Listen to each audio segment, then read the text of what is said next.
What's going on, people? Welcome back to Curtis Shaw TV, back with another live watch along.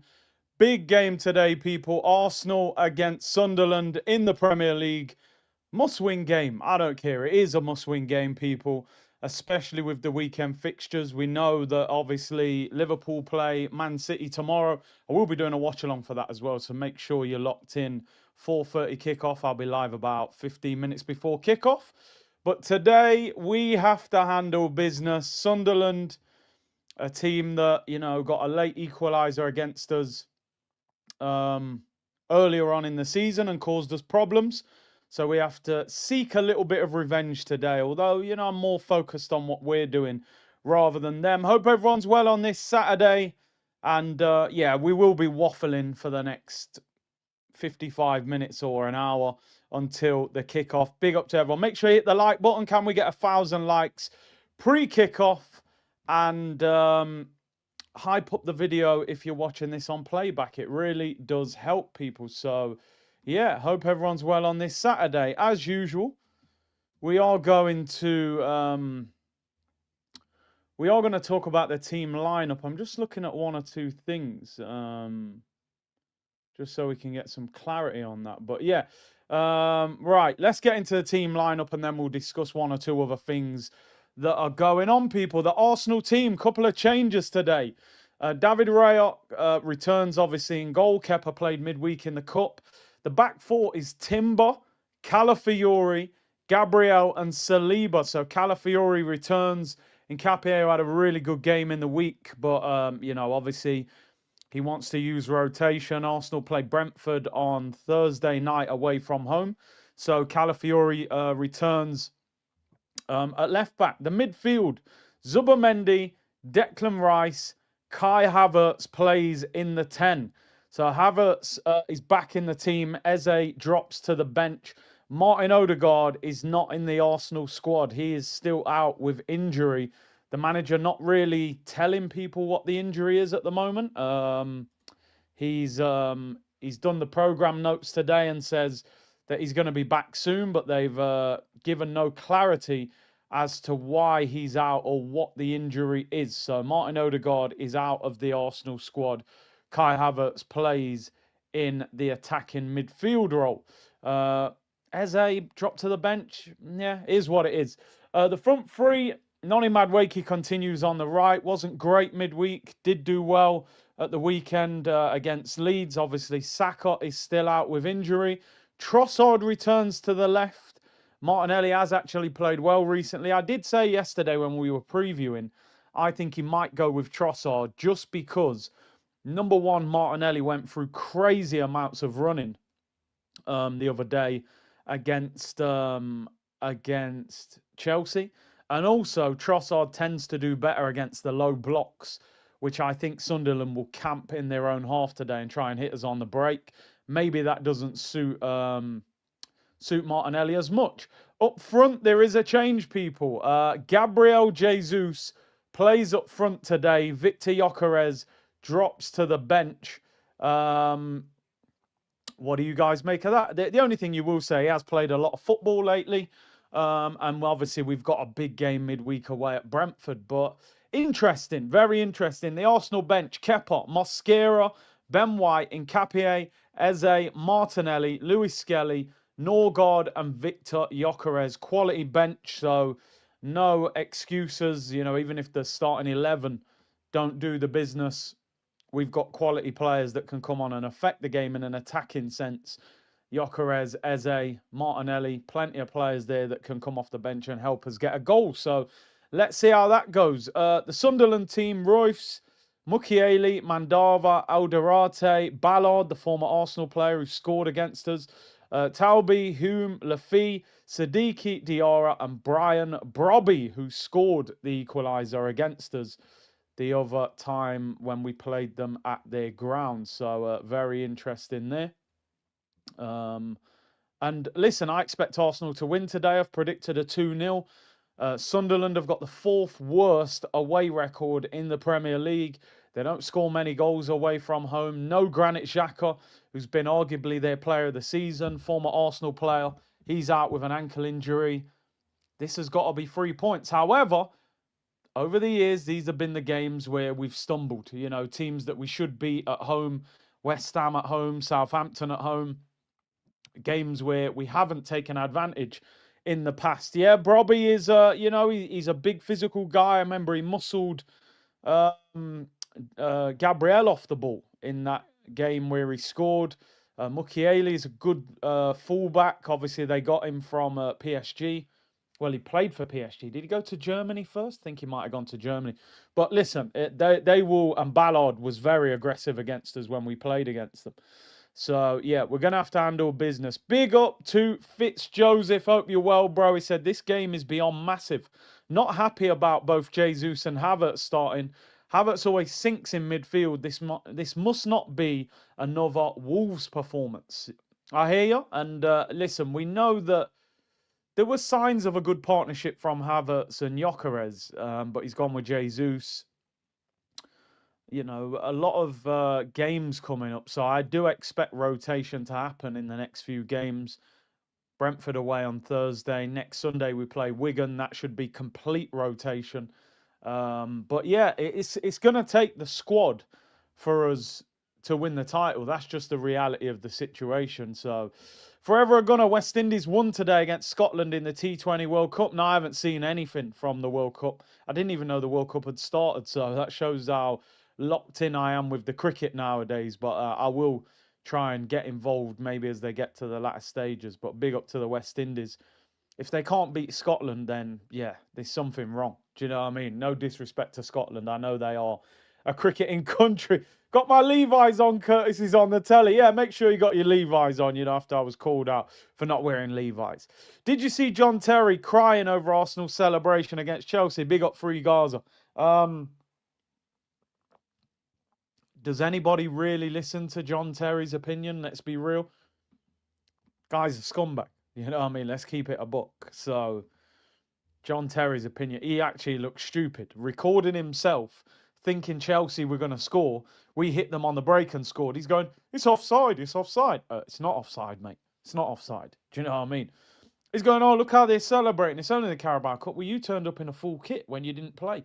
You know what I mean? To lift a trophy. Come on, what are we doing it? I got no time for John Terry, man. Let's be real.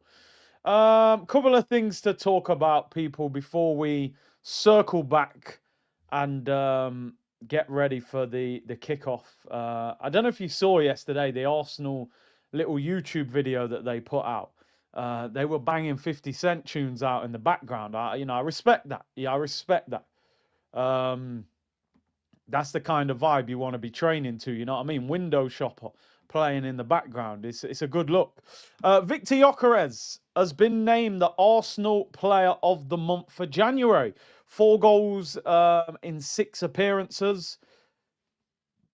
Listen, he's not flying, but he's improving. I think that's one thing we can all acknowledge. Still, parts of his game definitely need to improve, but he has been named Arsenal Player of the Month, and he gets dropped the day after being named Arsenal Player of the Month. But listen, we'll say rested, rotation, whatever. I'm sure he understands with Havertz, Jesus being there, that there are going to be games that he doesn't start. That's the reality of the situation. But yeah, he is getting better. He is getting better. And, some important goals as well. Scored against Chelsea, scored against Inter Milan. So, yeah, Jay, I'm a little bit with... Man United have made it 2-0. We are just watching the end of Man United against Tottenham. Bruno Fernandes has just made it 2-0. We will talk about that shortly as well, because something that's happened in that game is going to have an effect on Arsenal when we play them. But yeah, Tottenham are absolutely dreadful. And Man United, by the way, I think they're only a few points behind Man City now. They're right up there, Man United. It's crazy. If Amarin had actually got his act together, Man United are now 2 points behind Villa, 3 points behind Man City, 9 points behind Arsenal. Crazy.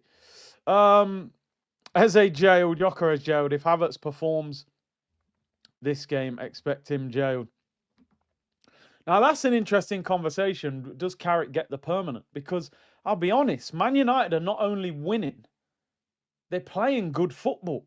Do you know what I mean? It could be offside. I think Sesko got a little flick If Sesko flicked it, he's offside. If he didn't flick it, he's onside. But yeah, will Carrick get the job? Are Man United afraid to give him the job because of what happened with Solskjaer? Came in, ex-player, good vibe, and then he failed ultimately. Or I think Carrick's a better coach than Solskjaer. I thought Solskjaer was just pure vibes there, and that's why the players loved him. I actually think Carrick's got them playing good football, but there's going to be a lot of good managers available in the summer, so I'm not sure. Rich said, how would you react if United won the Prem this season? Yeah, we'd be doing NBA full time. You know what I mean? They ain't winning it. They're too far behind. But if they'd started better, then who knows? I'm sure Expressions is having a meltdown. But you know, at this point, he shouldn't even be surprised. I don't think any football fan is sitting there today going, I'm really surprised that Tottenham are losing. I'm not surprised. I'm not surprised at all. They're rubbish. I hope they play as bad as this when we play them, though, because you know somehow they'll turn up when we play them and give us a really tough game. But anyway, speaking of when we're playing them, obviously in this game, oh yeah, one more game before that Donny gets his haircut. Not cutting your hair until Manchester United win 5 games in a row. West Ham away next week. I think they'll beat them. I think he'll be cutting his hair. Thing is, what happens to him once he cuts his hair? His whole personality's built off not cutting your hair. So when he cuts his hair, he's done really, isn't he? What is, no disrespect, but where is the value? I don't know. Does he make content? Has he got a channel? I'm not sure. United could be in again here. Oh, it's blocked. I don't know what happens to him. They was attacking him at Old Trafford, grabbing his hair and that. Anyway, let's see. Yeah, right, there it is. Christian Romero, the Tottenham captain, got a straight red card today in the first half. It's considered violent conduct.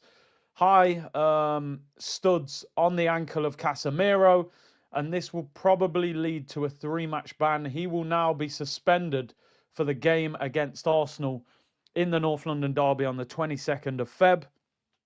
I mean, to be honest, the way he's playing, that probably helps Tottenham because he's been awful. But listen, he's going, isn't he? Let's be real. He's on his way to Atletico Madrid. He's got Atletico Madrid written all over him the way he plays. He's a typical Simeone player.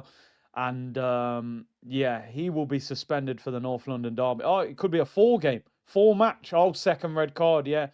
He don't care. He's calling out the club, the ownership. He's not bothered. He's not bothered. We just got to make sure we handle business when we play them. 4-match ban. Tottenham are in trouble. I'm not even joking. Like, Destiny Udogie came off today. I think he's done his hamstring. Romero out for 4 games. They've currently got 11 players out injured. With Destiny, that's now 12. And a suspension. 13 players out injured. Crazy. But yeah, Romero will be suspended for the game against the Gunners. Carl Regal said, why double pivot v Sunderland? Eze should start at 8. I think, do you know what really annoyed me yesterday? I didn't do press conference reaction because when I checked, the transcript wasn't out. And the moment I came off, within like 1 minute, it was there when I refreshed it. It might have even been there while I was live, but I hadn't pressed refresh. But Arteta was giving it in the press conference, like, get there early. I want the fans to be here at 2:30. And, you know, so he knows how important this game is. He knows that, listen, if we can win and put Manchester City 9 points behind us going to Anfield, this could be a pivotal weekend in the title race. So I think because he's probably got a little bit of PTSD from the fact that we went to Sunderland and dropped points. And they were very, very aggressive against us. So maybe he doesn't want, like, Declan Rice there by himself. So he just wants that stability. Yeah, Arteta was doing 6-7. You know what? When I heard that, I thought, I'm actually glad I didn't do press conference reaction. Not sure you want to see Arteta doing 6-7 or even talking about it. I think I'd have ended the stream. So, yeah, we'll leave that one. I think it did me a favour that I didn't press the refresh button. Big up Gunnar Galactico says, good morning, C-Unit fam, and Curtis got called into work this morning. Good thing no bosses are around so I can catch the live stream 3-point collecting. Big up yourself and appreciate you tuning in despite being at work. Boomer Gooner said he's taking the P with the team. Jesus up front, Havertz midfield. Yeah, of course, that makes me nervous because it's like it's 23-24 kind of thing, isn't it? You know, where we've seen that before. It doesn't look great, but I still think it should be enough. Is Yildiz signing a new contract? I actually need to read that. Somebody put that in the chat yesterday when I was mentioning Yildiz. They were like, yo, he's signing a new deal. I remember before they were talking about it and it never happened. Yeah, yeah. The thing with those contracts, you don't know what's in it, do you? Fabrizio's just said verbal agreement, new 4-year deal. There could still be a release clause in there, so I wouldn't get too worried about that. Juventus, where are Juventus in Serie A this season? I know they're not top. No, they're fourth, and they're 10 points off the top. They're not going to win the league. You turn up there with a big bag of money, I don't think that contract means a lot. But listen, Leao, 2026. I'm here for it, people. I know you're not all fans of him, but I'm a fan of it. His contract runs out in 2028 as well. 2 years left on that deal. I take Leao if it ain't Yildiz, people, so I'm here for it. And David agrees as well. Get me Leao. Windies have England, Italy, Nepal, and Scotland in their group. Do you think they will finish top 2? If they don't, they should just delete cricket if you can't get out of that group. It should be them and England, surely. You know? Yeah, no, trust me, I put the work in, so if he signs, I expect some sort of credit. I'm telling you, he wants to come to Arsenal. Yeah, I could tell by what he was saying. He would come to Arsenal in a heartbeat. But I just don't think Arteta would go for him. He's not an Arteta kind of player, is he? Need to win all till the Man City game. Need a 15-point gap. I think if we hit double figures, I don't think they'll catch us. Because that would be 4 games. I don't think City can get a 4-game swing. With after this weekend, there would be 13 games left. I don't think they could get a 4-game swing on us in 13 games. I would like to see double figures. Then I would start saying, listen, I think it's coming to the Emirates. Even if we win today and Liverpool beat Man City tomorrow, I won't quite be there. I'll nearly be there, but not quite. And we can't write off Villa. Villa got Bournemouth away today. They actually play at the same time as us. So I'd like to see them moved out of the way. Man U won't catch us. Man U won't catch us. 9 points? Nah. Too far. 1 game a week is helping them, though. It is helping them. George said Leao is not overrated. Watch the Nations League final against Spain when he came on. Absolute menace. Yeah, I watched that game. He was brilliant. I'm a fan of him. I think his game can go to another level.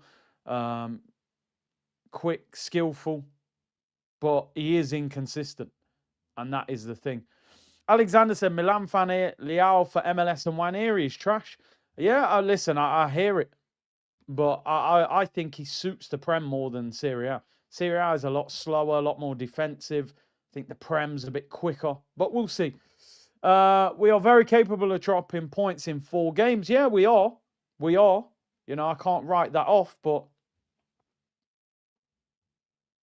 Cunha whips it in. Oh, we've only lost 3 games all season.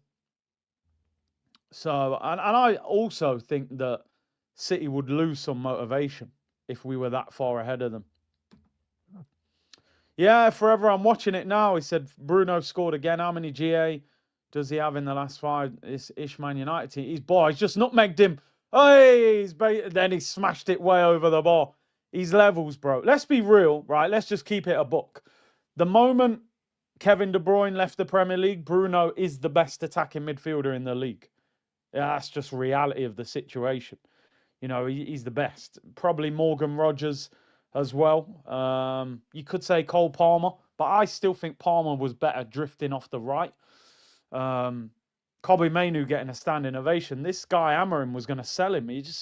Sometimes that certain managers, you think, what were you thinking? Like, you had this guy's brother saying free him. Now he's getting standing ovations. He's way better than Ugarte and all them man there. I just don't get it. Bruno's a baller, man. Absolute baller.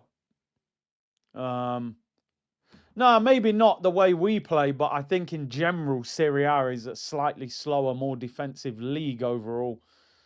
Is your FPL captain? Yeah, points galore. 13 GA in his last 9. Wow, it's crazy. He's a baller. Imagine if he'd have gone in the summer. I thought he was going to go. Anyway, let's look at Arsenal. A couple of things. Story coming out today. I think we knew about this anyway, but I thought I'd just talk about it quickly. It's now coming out of the German media. So I think there probably is some reality in this story that Arsenal submitted a deadline day offer to take Leon Goretzka from Bayern Munich. The player said no, insisted he wanted to finish the season at Bayern, then take the next step in the summer. The Premier League is Goretzka's preferred destination. Should Arsenal make another move, it would be an option for him. He's out of contract in the summer. He's not stupid. You leave on a free, you get the massive signing on fee. Why would he want to leave with 6 months left on his deal? Leon Goretzka, 31 years of age. For me, I mean, I wouldn't be going back for him in the summer, I'll be honest with you. I think he's past his best. Yeah, nah. I would have taken him on loan until the end of the season as a squad player. But on a permanent in the summer, not for me. I like the Tonali link a lot more. I want players that are kind of either at their peak or can still reach their peak. I'm not totally against it because he's 31. I'm against it because when I've watched him, I just don't think he's at that level anymore. So I wouldn't be going for him. He's on big wages as well. And he's on a free, so he's going to want probably even bigger wages. He's currently on £215,000 a week. I would not go anywhere near him.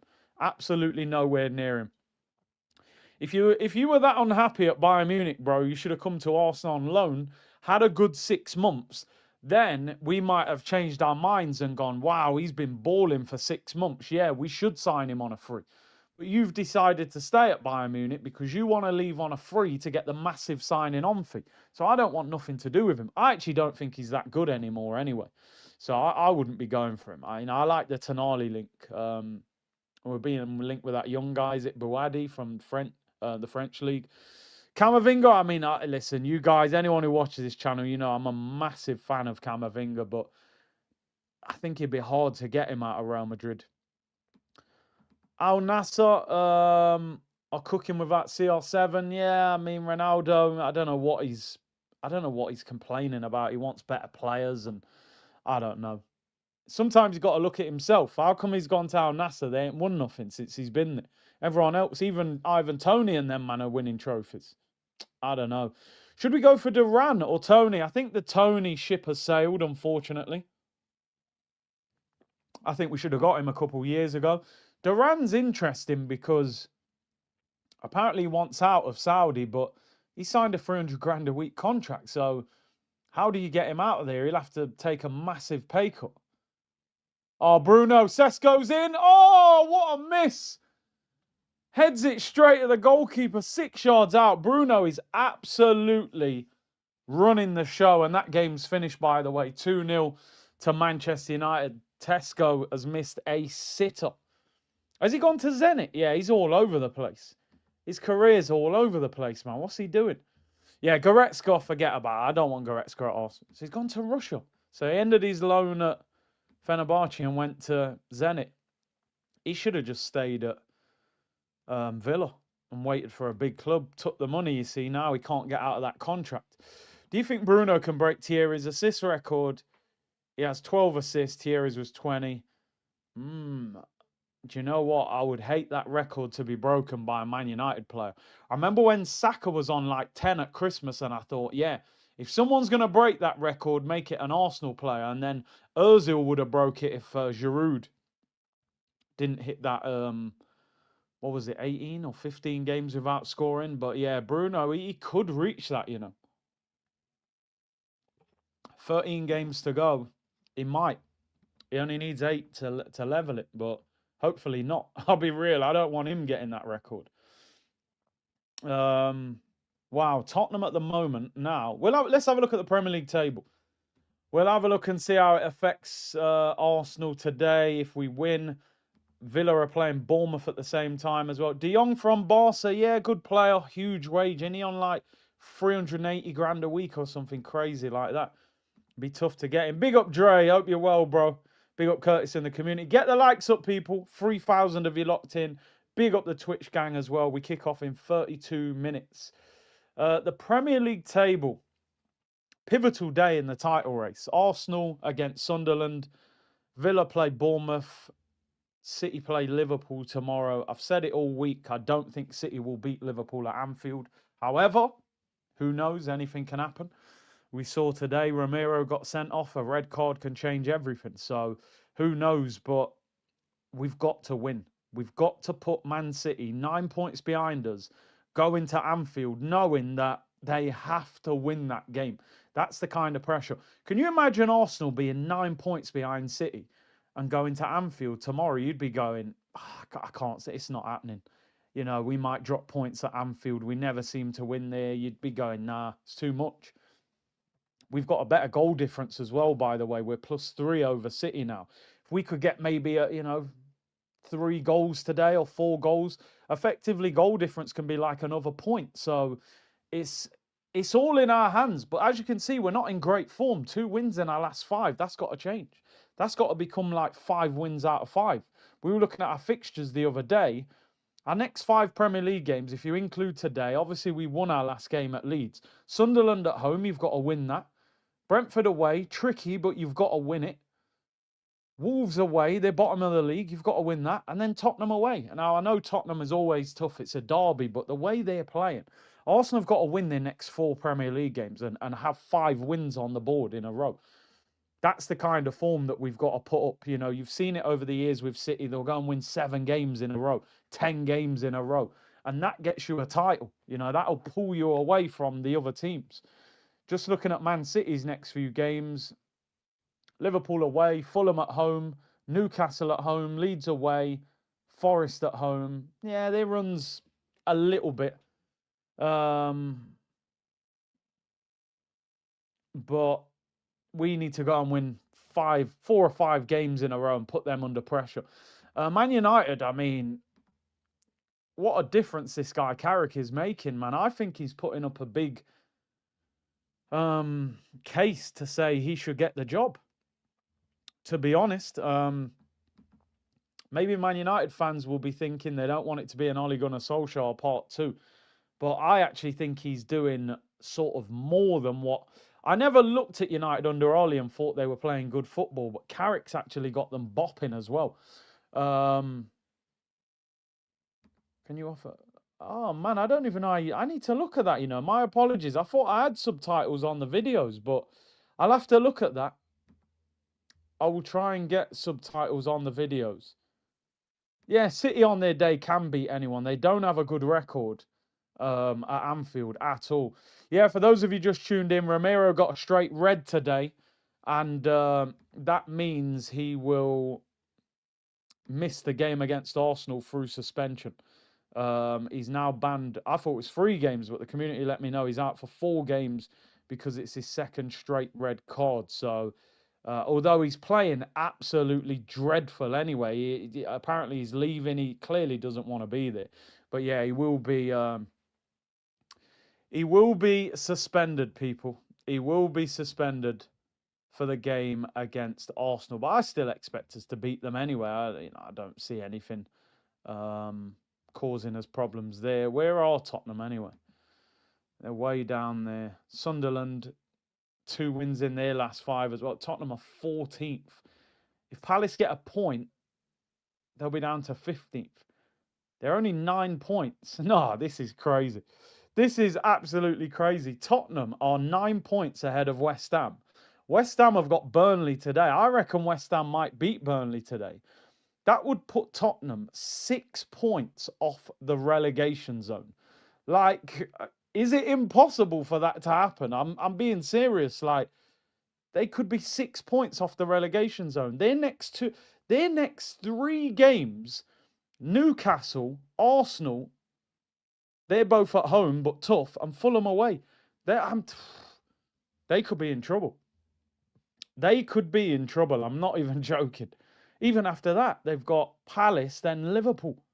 Oh man, they honestly, can you imagine Tottenham getting relegated? Imagine we win the Prem and they get relegated. I mean, they'll be finished. They'll be absolutely finished. Absolutely crazy. Thomas Frank's a gooner. Thomas Frank's a gooner. La la la la. Anyway, they are a shambles, but we need to make sure we beat them in 2 weeks because it still wouldn't surprise me if they turn up and play well when we play them, just because they're that kind of club.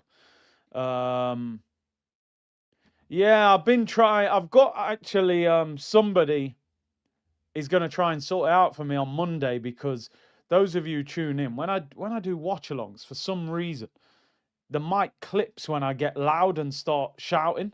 So hopefully this will get sorted. I tried to change the settings myself. It didn't seem to work much. It let me get a bit louder, but was still clipping. It doesn't do it on StreamYard, but when I'm doing a watch along, because I'm using OBS, the OBS settings seem to clip me up. So, but hopefully I'll get it sorted on Monday. So hopefully this will be the last day if it does happen. Would you rather have Yildiz or Liao? It's tough. I'm personally a Liao fan, but I don't think he would work as well in Arteta's system. I think he'd end up on the bench because he ain't going to do his hard work defensively. Yildiz probably suits him better. Never, yeah, I know, man. You know what I mean? I'm doing UNC settings, man. You know what I mean? It's probably not even difficult to change the settings, but I've watched YouTube videos, change the settings, and not a lot's changed, people. That's when you realize you're getting older, when technology is becoming difficult. Anyway. Big up Brian, Brooklyn in the building. Sorry, I was reading it. He's still in San Diego. 6:30 a.m. in the morning, heading to work. Need Shore TV to keep me going. Blessings to the community. 3-0 to the Gunners. Man's enjoying himself on the West Coast, you know. I think that's what you would do, innit? Like, if I lived in America, I'd probably live on the East Coast because I like New York and all that. I like the East Coast. To be honest, I like Miami and that part of America. I like the weather, but not always the weather. But then maybe in the winter you go on the West Coast, right? Because you still get the nice sunshine, a bit more calm. You know what I mean? But anyway, we'll see. Check the email for clipping. Have you sent me an email? When have you sent it? Like now, or did you send it previously? I will check. Big up BBP. BPB, sorry. Unreasonable. Need right wing upgrade. Give Madwakey competition. Well, Bakayo, I don't think we'll be buying a right winger, that's for sure. Who gets the armband? It's Gabby. Gabby gets the armband today, so he's third in line after Odegaard and Bakayo. Arsenal win the league. Spurs go down the scenes. That would be crazy. That would be crazy. I think they'll stay up. Some of these players will come back from injury, but I think apparently for winning United, winning the league and catching up, these United fans hiding so long now. Yeah, the moment they beat us, they all came creeping out the woodwork, didn't they? They all came out. Yes, Gabby does suit the armband. He really does. Right, let's talk about a couple of players returning today and what we think. Oh, yeah. Thor said Gyökeres don't start equals we don't win. We do seem to win more when he starts. Alexander said Liao fans recognise his limitations, but say he has potential and can improve as if he was some sort of prospect. But bro, the guy's 27. I hear that.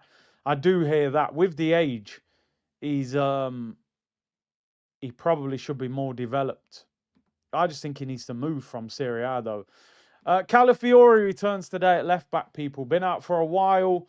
Obviously has been back, but hasn't been starting consistently. It's been Piero Incapia. I did say yesterday, by the way, that I would start Calafiori because I think Sunderland will low block, and I think that we are better going forward when Calafiori plays rather than Incapia, and he causes that chaos. So, yeah, I have no problem with that. I think they will sit in and try and make it difficult. The wild horse, Red Rum, will be at left back today. And let's see how he gets on. I think what Arteta also wants to do is get the whole squad physically up to scratch. Because what if you keep playing in Cappy and you don't play Calafiori, then Nkapia gets injured and Calafiori's got to get thrown in. He's not ready. So I think it was important today to get him back in the team, play him and get him fit. And then moving forward, they're both sharp and you can mix them up, you know. Big up Ash, who said, currently DJing in London, will be watching the game on my phone if I can. Unreasonable said, Saka, high salary, no more holding back. Listen, I've said, I've had a lot of arguments on here with people. Like, I think talking about Saka is one below talking about Arteta within the fan base. If you say something critical of Arteta, especially on Twitter or X, people go crazy. If you talk about Saka, that's the next one. And I've spoken about Saka. I don't think Saka is at the level he was pre-hamstring injury. Now, he can get there. Dembele's had that injury. Elise's had that injury. They're playing at the top of their game. But at the moment, he doesn't look the same player. But will he get there with time? I don't think it's his fault, by the way, either. I think too much responsibility was put on his shoulders and he's been flogged. You know, another muscular injury problem now. Saka last season got 6 goals. 6 goals last season in 25. He missed 13 league games. This year he's got 4 goals in 21 league games. They are not the numbers of a world-class footballer. 4 goals in 21 games when your team is top of the Premier League. 23-24, he got 16 league goals. He's then got 6. He's now got 4. And he's getting injuries. That is a major concern. It's a major concern, you know, and it's not like he's old. He's 24 years of age. You would say he hasn't even peaked yet. So, but look, I do think he can get back to that level, I hope. But if he doesn't, then you'll say the injuries have got the better of him. And is he worth 300k? Probably not. This version of him is not worth 300k. But we were in a situation where, because of the Havertz deal, because of the work Saka's done, because he's the franchise name at the club, they had no choice but to give him 300 grand a week. Because the first thing his agent's going to say is, well, Havertz on 275, I've done way more than him. So I need 300k. And they're not going to let Saka go. So we are where we are. We didn't really have a choice but to give him 300k. But we just need to look after him. I'd get Rafinha. The thing is, I just don't see players like that leaving, man. Rafinha looks happy there. I don't think you get a Rafinha out of Barcelona. Those kind of players are... You got to remember as well, these like Brazilian, South American players, most of them, they didn't dream about playing in the Premier League. They dreamed of playing for Barcelona or Real Madrid. So once they're there, you're not getting them out unless they're being thrown out of the door. And Barcelona are not throwing Rafinha out of the door. They're just not. You know, they're just not. So I just don't think you could get him. I mean, I was looking at Rafinha's stats this season, for example, if you're just looking at wingers. He's got 8 goals in 14 games. And he hasn't even been fit. And he got 4 in the Super Cup as well. He's got 13 goals and 4 assists this season. And he hasn't even played much. Let's have a look at Lamine, because Lamine doesn't put up incredible goal scoring numbers. But he's just the best player every time you watch Barcelona. He's got 3 goals in the Champions League, 3 assists, 9 goals in the league, 8 assists. So what's that in terms of GA? He's got 17 GA in the league, 6 in the Champions League. Yeah, 23 GA in 26 games. Yeah, he's a joke. He's absolute joke. But again, as I keep saying, it's about the collective. Somehow this team doesn't have anybody putting up good goal scoring numbers, and we're top of the Premier League. I don't know how. I've never seen a team not have an individual having a good season in attack, yet you're top of the league. And we're second top scorers, by the way, as well. You know, we're only 3 goals behind Man City in terms of goals scored. So the goals are coming from somewhere. I just don't know where they're coming from. I just don't get it. Own goals, set pieces. Everyone's got like 5 goals, 6 goals, and somehow it's accumulated to us having 46 league goals. Yeah, Owen Goals is our player of the season. It's unbelievable. I don't know how we're up there. Anyway, today, the guy we are looking for goals is Gabriel Jesus. I'm going to be honest, people. I hope this doesn't sound harsh. I always feel a bit nervous when Jesus is up front. I don't know why. Because his link-up play is brilliant and his movement's brilliant. But, I don't know. When he starts, you just don't know what you're going to see from him. He has them games where he's non-existent.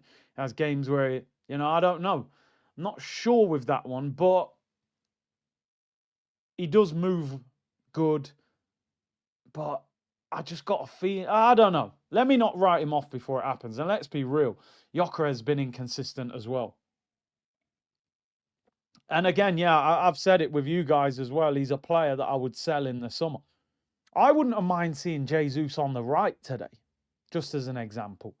I don't think at the moment, with no Saka, we've only got Noni Madueke on the right-hand side. Obviously, Ethan's been loaned out. So you need a bit of rotation there. Now, what I think he's going to do is go for Martinelli on the right, Trossard on the left as his rotation. But I wouldn't have mind seeing Jesus on the right and do something else. But he obviously wants to give him minutes up front. Maybe Gyökeres needs a break as well.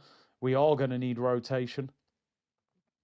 And it is a low block, yeah. So maybe he feels that Jesus' movement will pull defenders out of position rather than Gyökeres just having a fight with Ballard, which I'm sure would have been the case.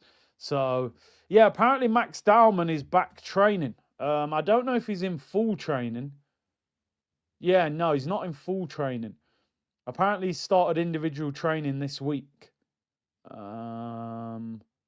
Saka is targeting the derby. There's an outside chance he returns sooner. Don't rush him back, please.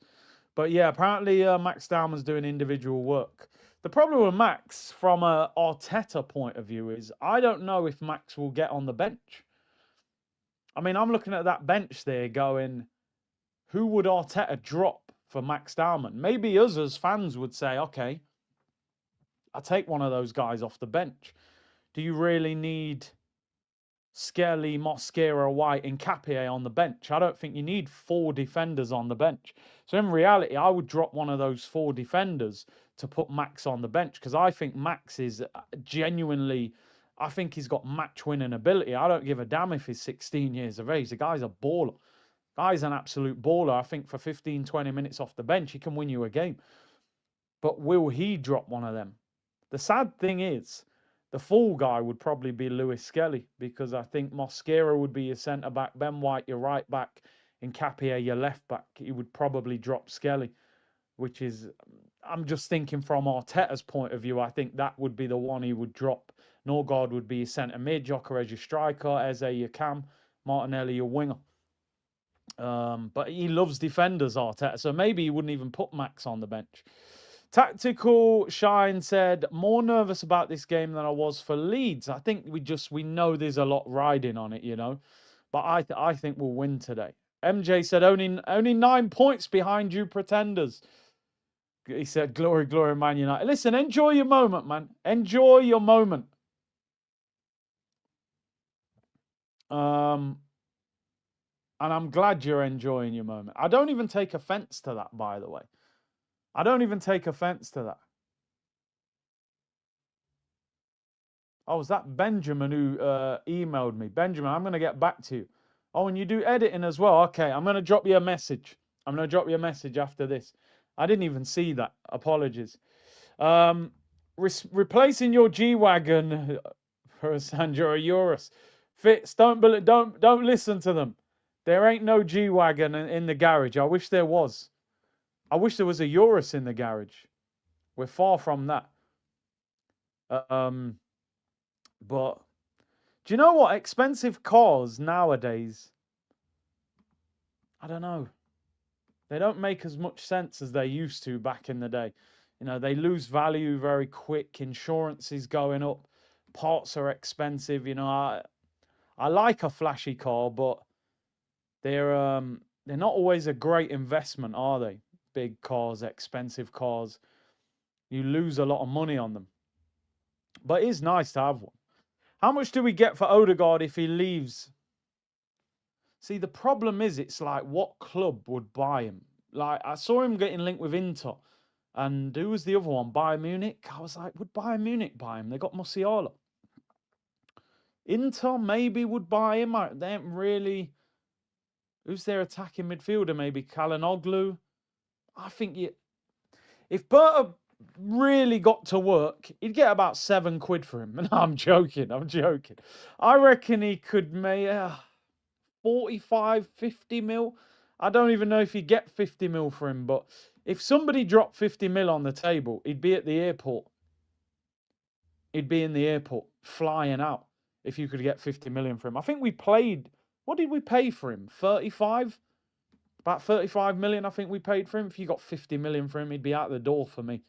You get 50 million for Odegaard, he's out the door. And I'm signing Morgan Rogers for the excess. So go and get Rogers. I think you get him for 85 million, maybe. You know what I mean? Sell him for 50, buy him for 85. That's a big upgrade. Havertz would be gone as well. Jesus would be gone. The problem we've got is that if we win the league, the manager's going to be so emotional with these players. He'll probably keep all of them. He'll extend Jesus' contract, Havertz. We won't buy any striker. He'll keep all of them. But we'll see. We'll sell his Clark Bon Odegaard. I'm telling you, man, some of these men need selling, but a title win's going to get him caught up in the lights of some of these guys. And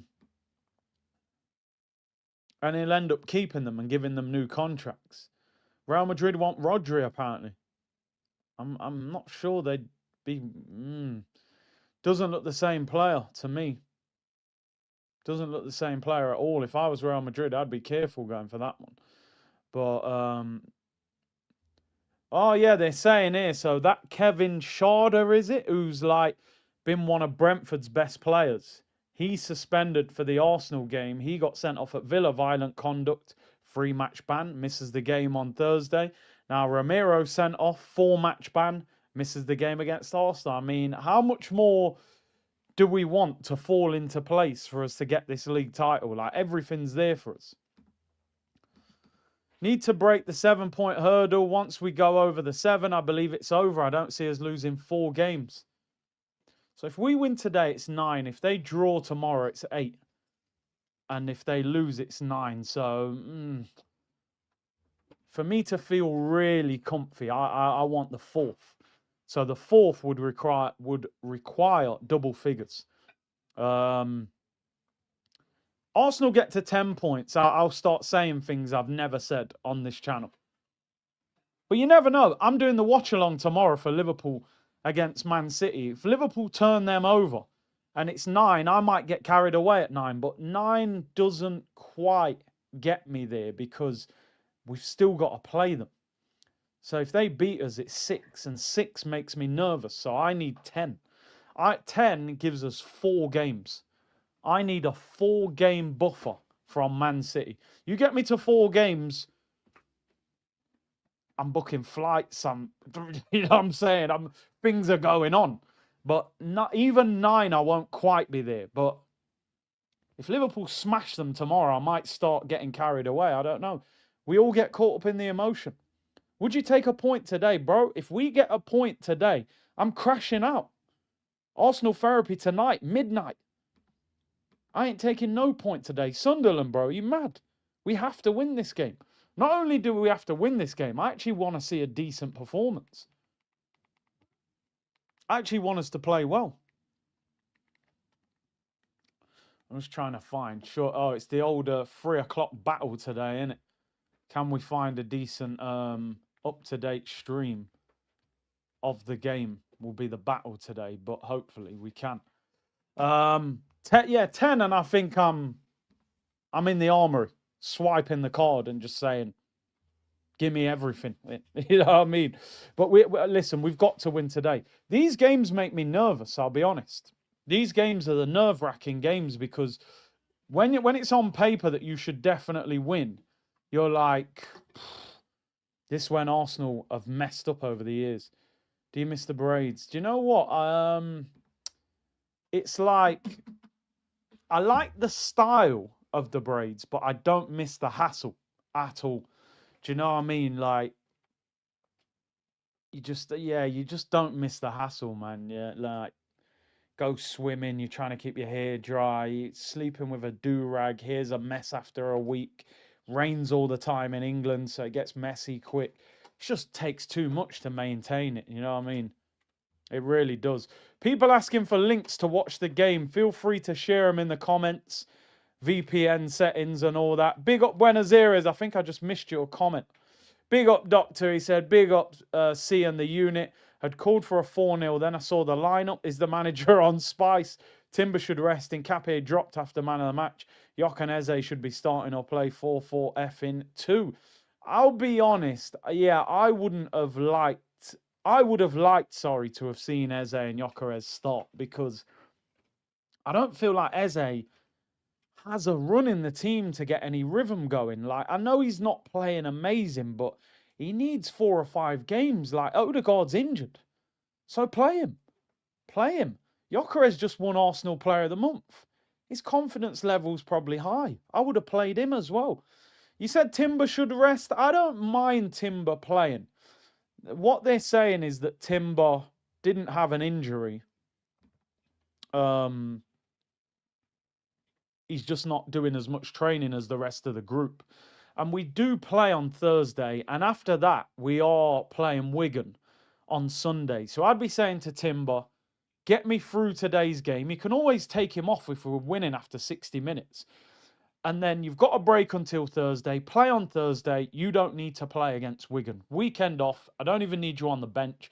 Stay at home and rest. So I saw a lot of people saying rotation. I was like, bro, this ain't an easy game, you know. Like, I don't think I get you. Ben White would have been trustworthy. Like, I don't look at Ben White as like a big weakness, but I think Gyökeres should have started. I do. I think he should have started today. He's just been named Player of the Month. He's in decent form.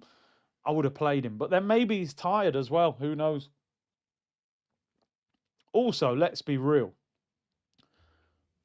If it's 0-0 at 50 minutes, 60 minutes, these guys can come on. We should be all right. We should win the game regardless.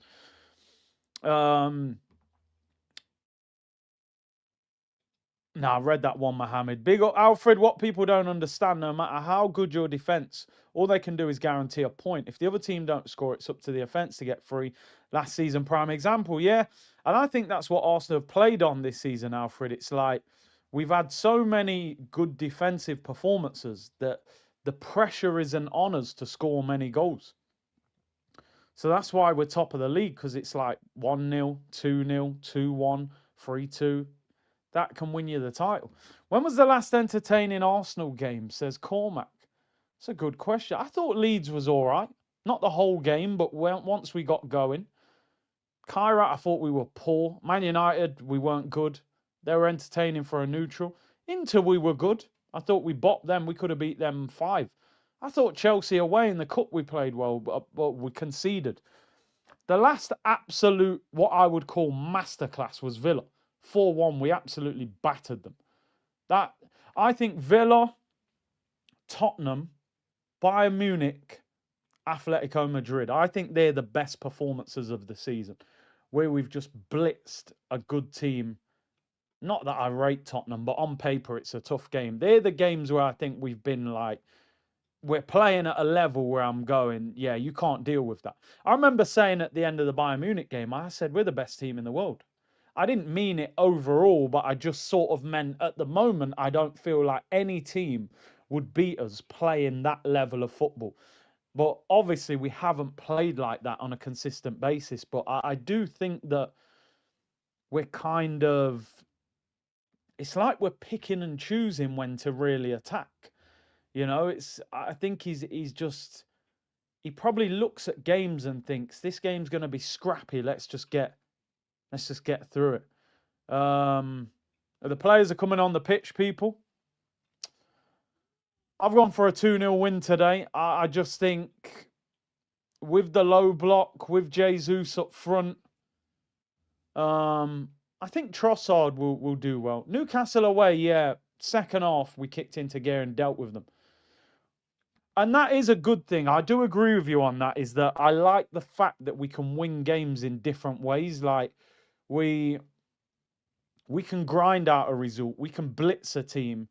You know, we've got a lot of different ways of winning. As good as like 22-23 season, we were way more entertaining. I felt like we struggled to like grind out a result. It had to be like great football or we couldn't win. Where now I do feel like we can play like scrappy football and still win a game. And I think you need that ability. You need to be able to grind out results as well. And I think now we are a team that can do that. Every week I say, I want to be entertained. I want to watch good football. And then after about 5 minutes, I go, yeah, the entertaining football's out of the door. Just win the game. I just hope we get a decent performance. I hope it's not like 0-0 or 1-0 late. Go 2-0 up, 60 minutes, get Declan Rice off, get players off and relax. Do you miss Xhaka in midfield? His last season at the club, he was good. Do I miss him? No, not really, because he wouldn't be playing anyway. I wouldn't play him over Zubimendi or Rice. I think those two have got a better partnership than Xhaka when he was there. So I don't want to say I miss Granit Xhaka. To be honest, I wanted Granit Xhaka out of this club for 5 years. So I'm not going to sit here and say I miss him. The guy gave us a good, year out of 7. I don't rate him. We should have never signed him. So, like, without sounding brutal, we should have never signed the guy. We had N'Golo Kante deal in our hands. Guy was a generational midfielder in the Premier League. We signed Granit. Now, maybe we did play him in the wrong role. I understand that argument. He looked better going forward than when we had him in a more defensive role. But, nah, I don't miss him. But yeah, we'll see. Would Xhaka be ahead of Mourinho? Maybe. I get what you're saying, the profile. I like the aggression. I did like the aggression. But robbery revenge, yeah. Gabriel got bodied by him last time. I didn't like that. We are about to kick off, people. We are about to kick off. It is Arsenal against Sunderland. Must-win game. Score predictions. I'm going 2-0. You'll always disagree with me. It's fine. You know what it is with Xhaka? What happened before, it clouded everything of what he did afterwards.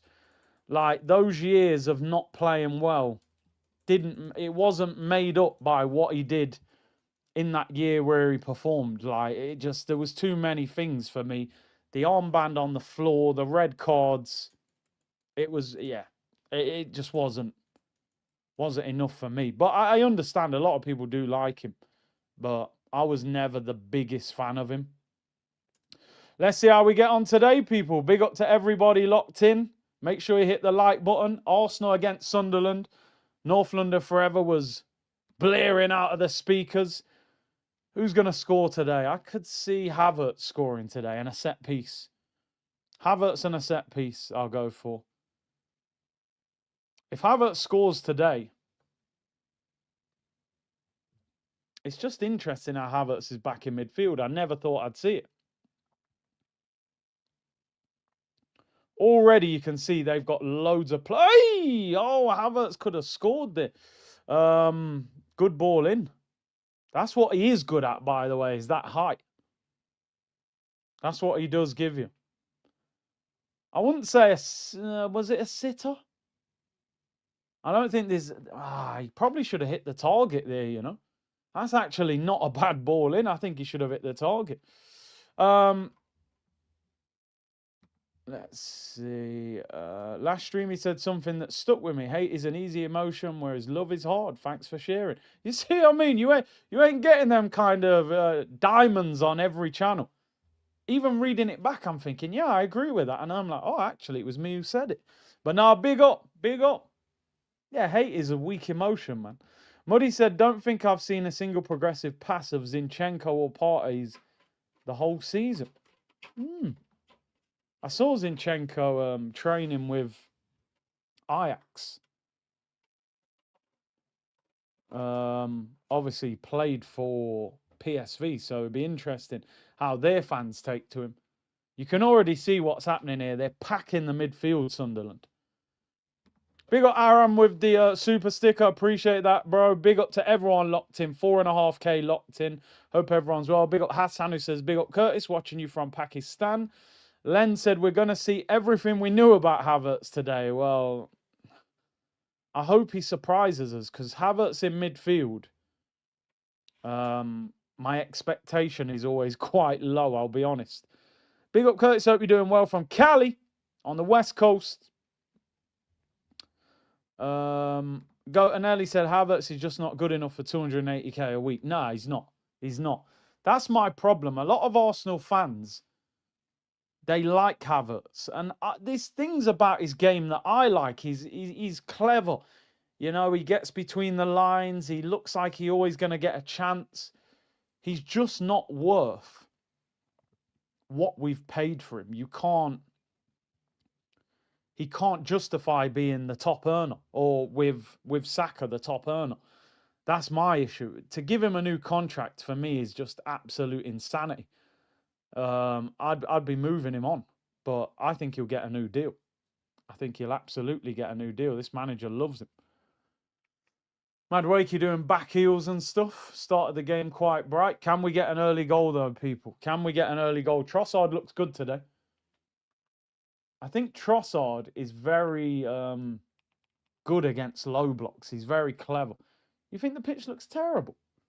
See a bit. It looks a little bit more cut up than usual, but it looks generally all right to me. I always think that the pitch. They say we've got the best pitch in the Prem. Usually we win that.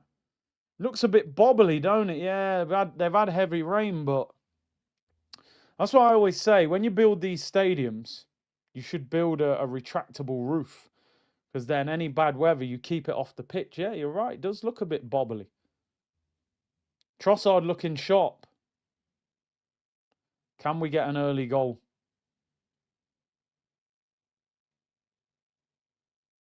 I got double screen on here, so I hope this one's quite up to date. Yeah, you don't often see that.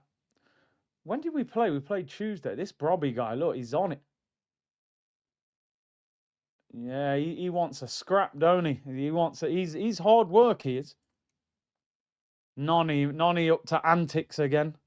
Pitched up here in Scotland or something else. Our groundsman left. Did he leave? I didn't even know that. I thought he was still there. Nearly every season we win like Premier League pitch of the season, but maybe not this year.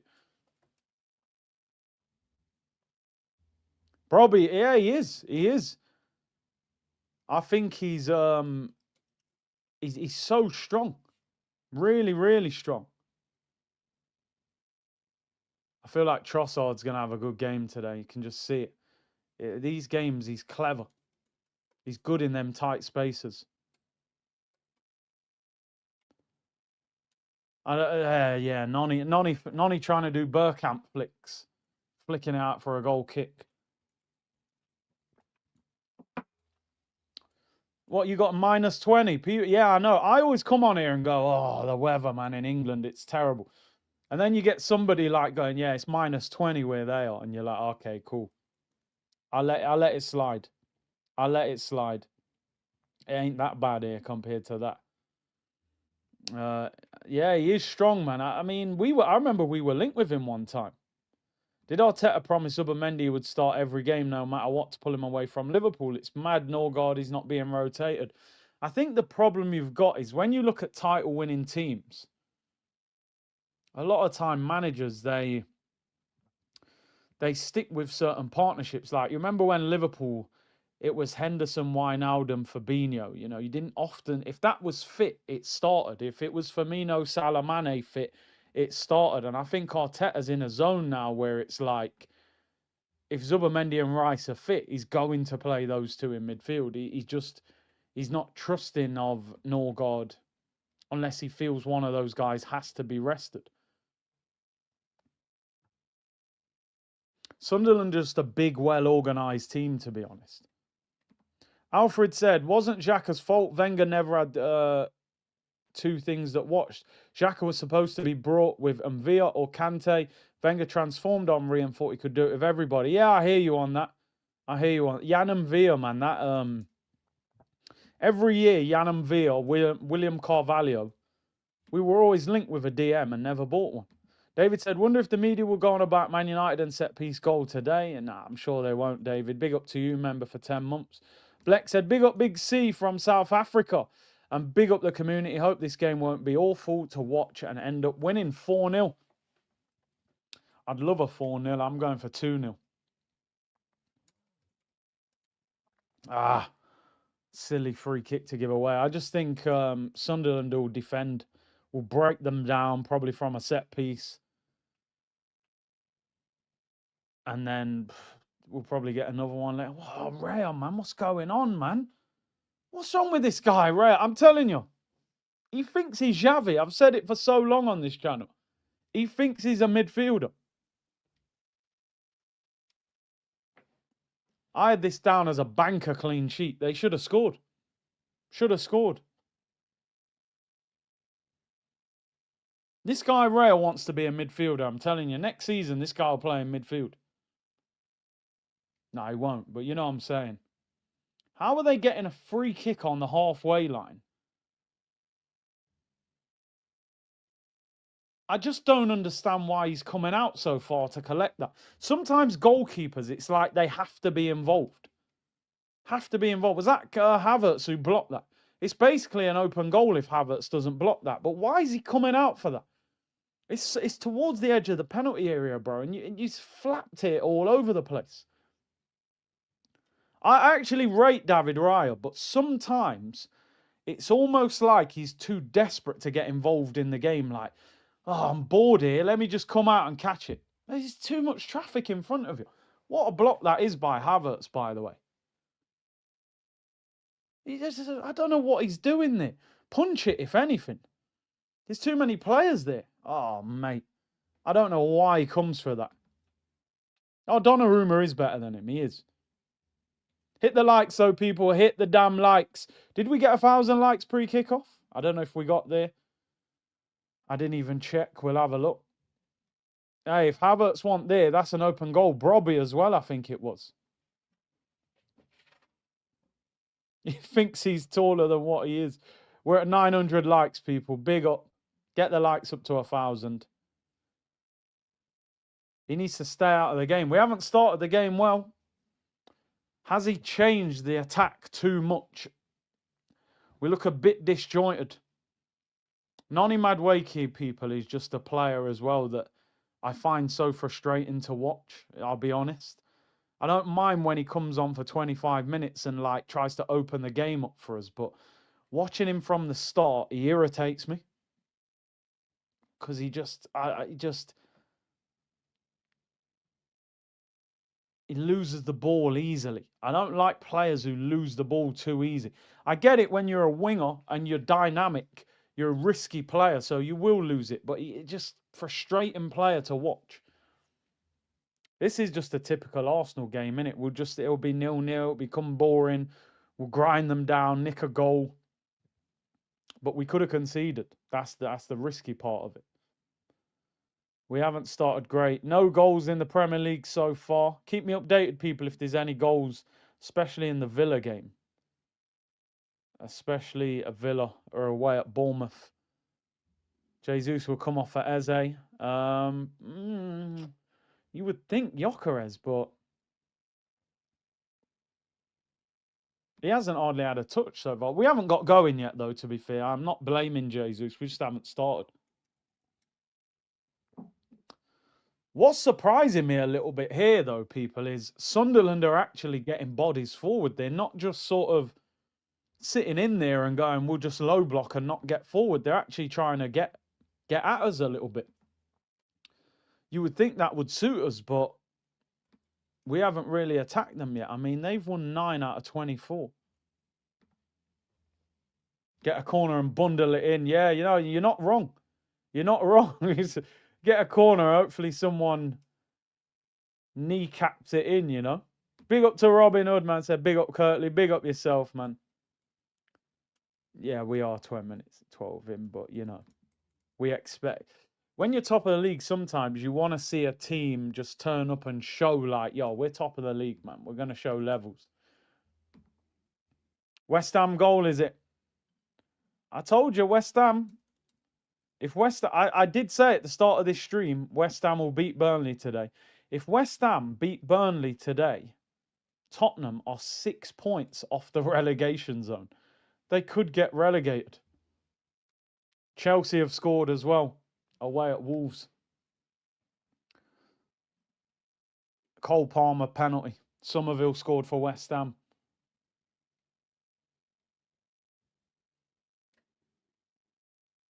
Oh, gotta be a better delivery, man. What are we doing? Sunderland are actually trying to hit us on the break. Well done, Deckers. Yeah, West Ham. Go on.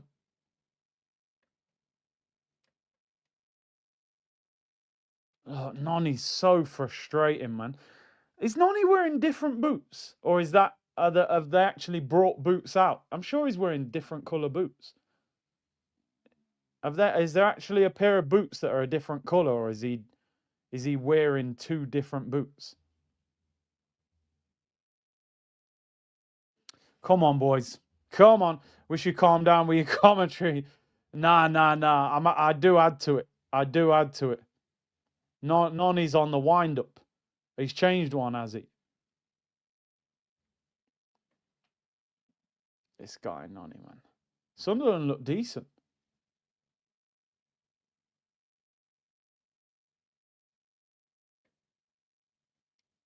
As I always say with Arsenal, nearly every time we play football, increase the tempo.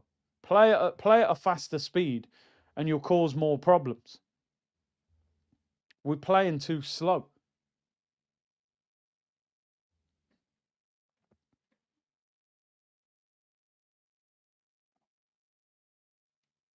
I feel like Timber and Nani don't have great link up compared to Saka and Timber and Saka and Ben White.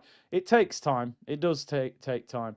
Nani got odd boots on the ground. Yeah, I don't know why. Maybe he's slipping. A lot of people were commenting saying the pitch looks poor. So maybe he's not getting enough grip with one of the boots. He's going to frustrate a lot of us this season. I feel like he's going to have moments where you go, wow, that's brilliant. He's ripped up the fullback, but he's going to be frustrating.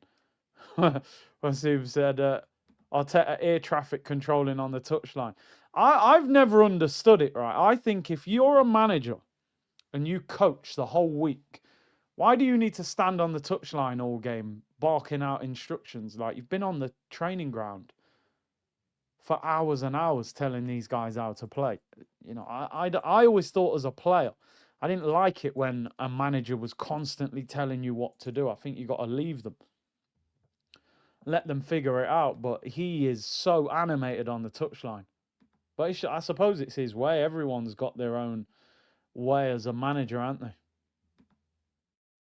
Chelsea scored. Is that the same goal or have they scored again? I think it's the same goal, isn't it? 1-0.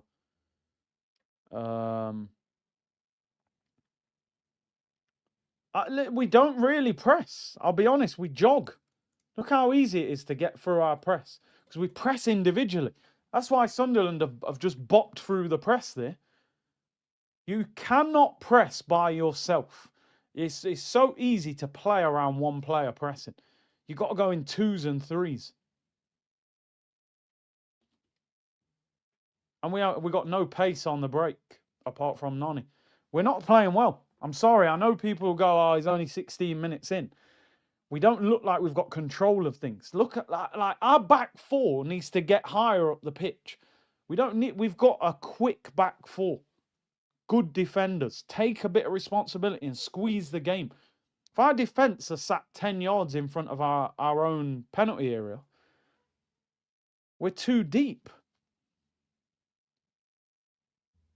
I feel like every time we start a game, we're like, let's just see how the game goes, figure each other out. I don't think you have to do that when you're the better team. You can actually go and say, we're a way better team than them. Let's go and dominate them.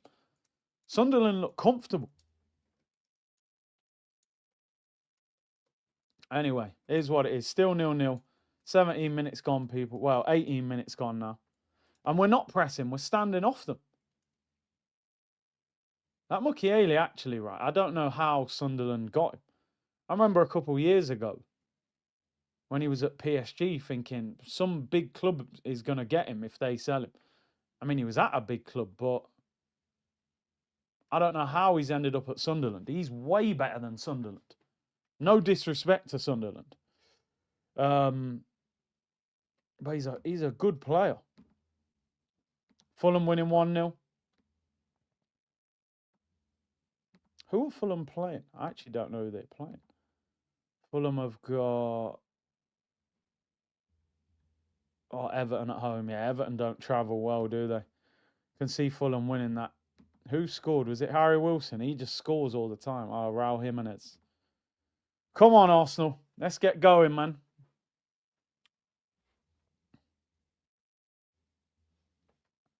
Right. So Calafiori end up having. Oh, what is that, man? Havertz.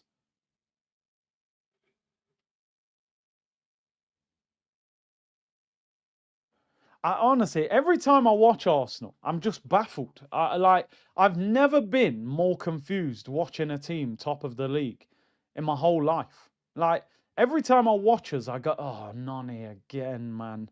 I told you, this guy. You'll be headbutting the wall watching this guy." Chelsea must just sit there every time and go, "How we get 52 million for this guy?" Like he just loses the ball too easy. He's so casual.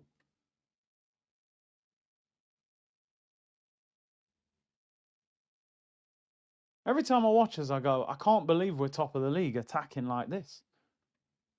Like when Liverpool had Darwin, but yeah, well, at least Darwin, well, he couldn't finish, but he had great movement.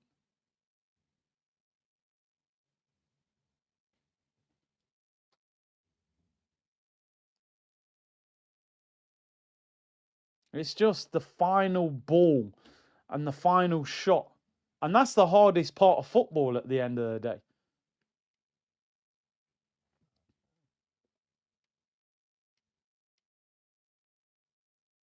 Yeah. Slow start to the game.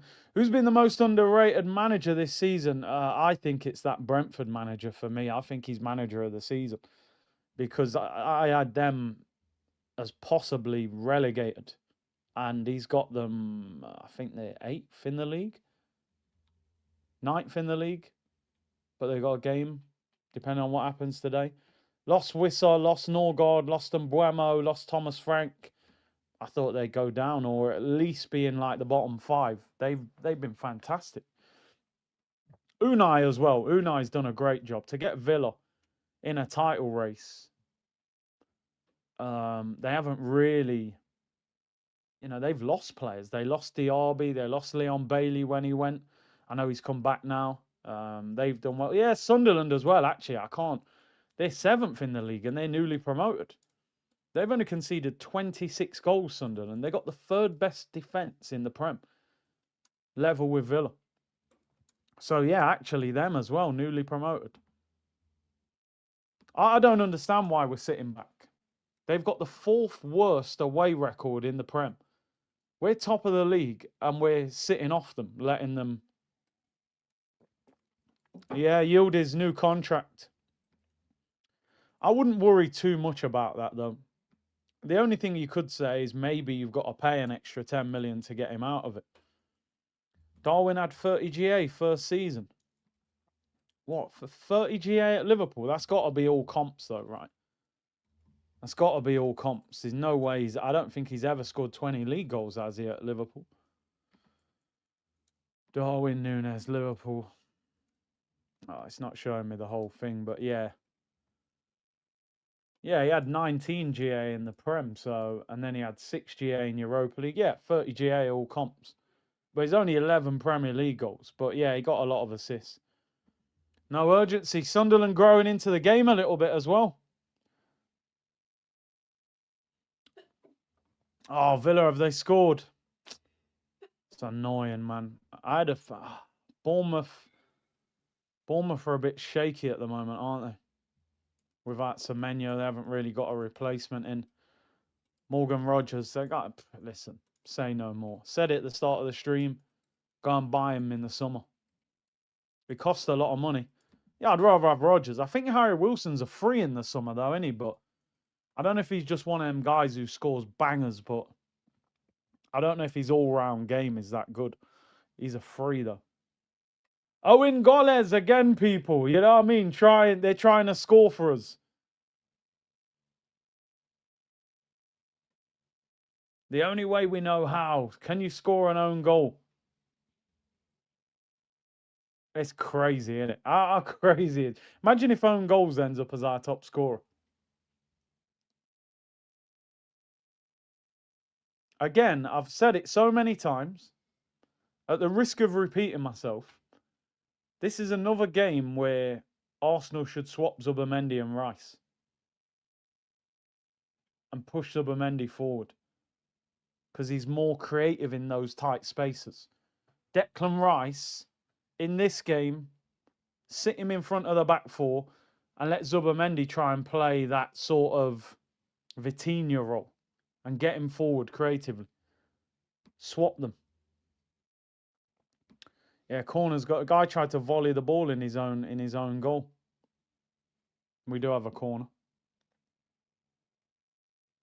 How do you try and kick the ball that way and it ends up going behind you? I don't get it. Yeah, listen, I've just come to the point that we know watching Arsenal is not going to be that entertaining, but we just got to win the game. It's been 20 years. You know, I take a boring title. Spicy Stoke, yeah. Stoke with a bit of seasoning. Stoke with a bit of seasoning, but we're top of the league. That's all that matters. We need to win.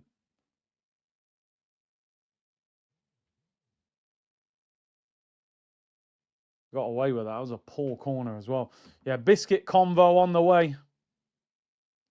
Biscuit convo is on the way. I'm sure. Right, yeah. I don't know what he's doing. Winning is fun. Winning is fun. Yeah, no fake scores. Have we got fake scores in the chat? Who said? Oh, yeah, somebody said goals. Let's get him out of here. Nah, no, there ain't no Sunderland goal. There's no Sunderland goal. He's out of here. Saliba's been booked. Saliba's been booked. Raya's in their half playing passes. Yeah.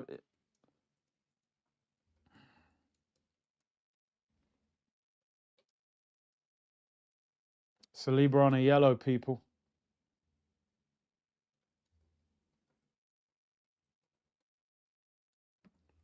Raya wants to get lobbed. Yeah, he's desperate. Well, teams know now. He's been robbed. Lobbed a few times. 2-0 to West Ham. And I said it. It's part of the stream. I said they will beat Burnley today.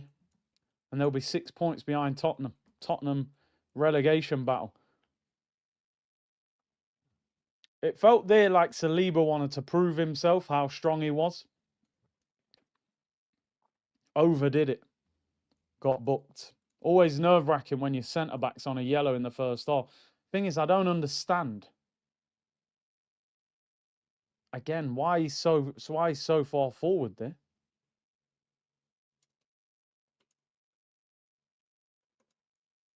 That's actually poor defending. Yeah, it's 0-0. It's 0-0. That's actually poor defending from Saliba. It's too far out of position. No shots on target so far, people.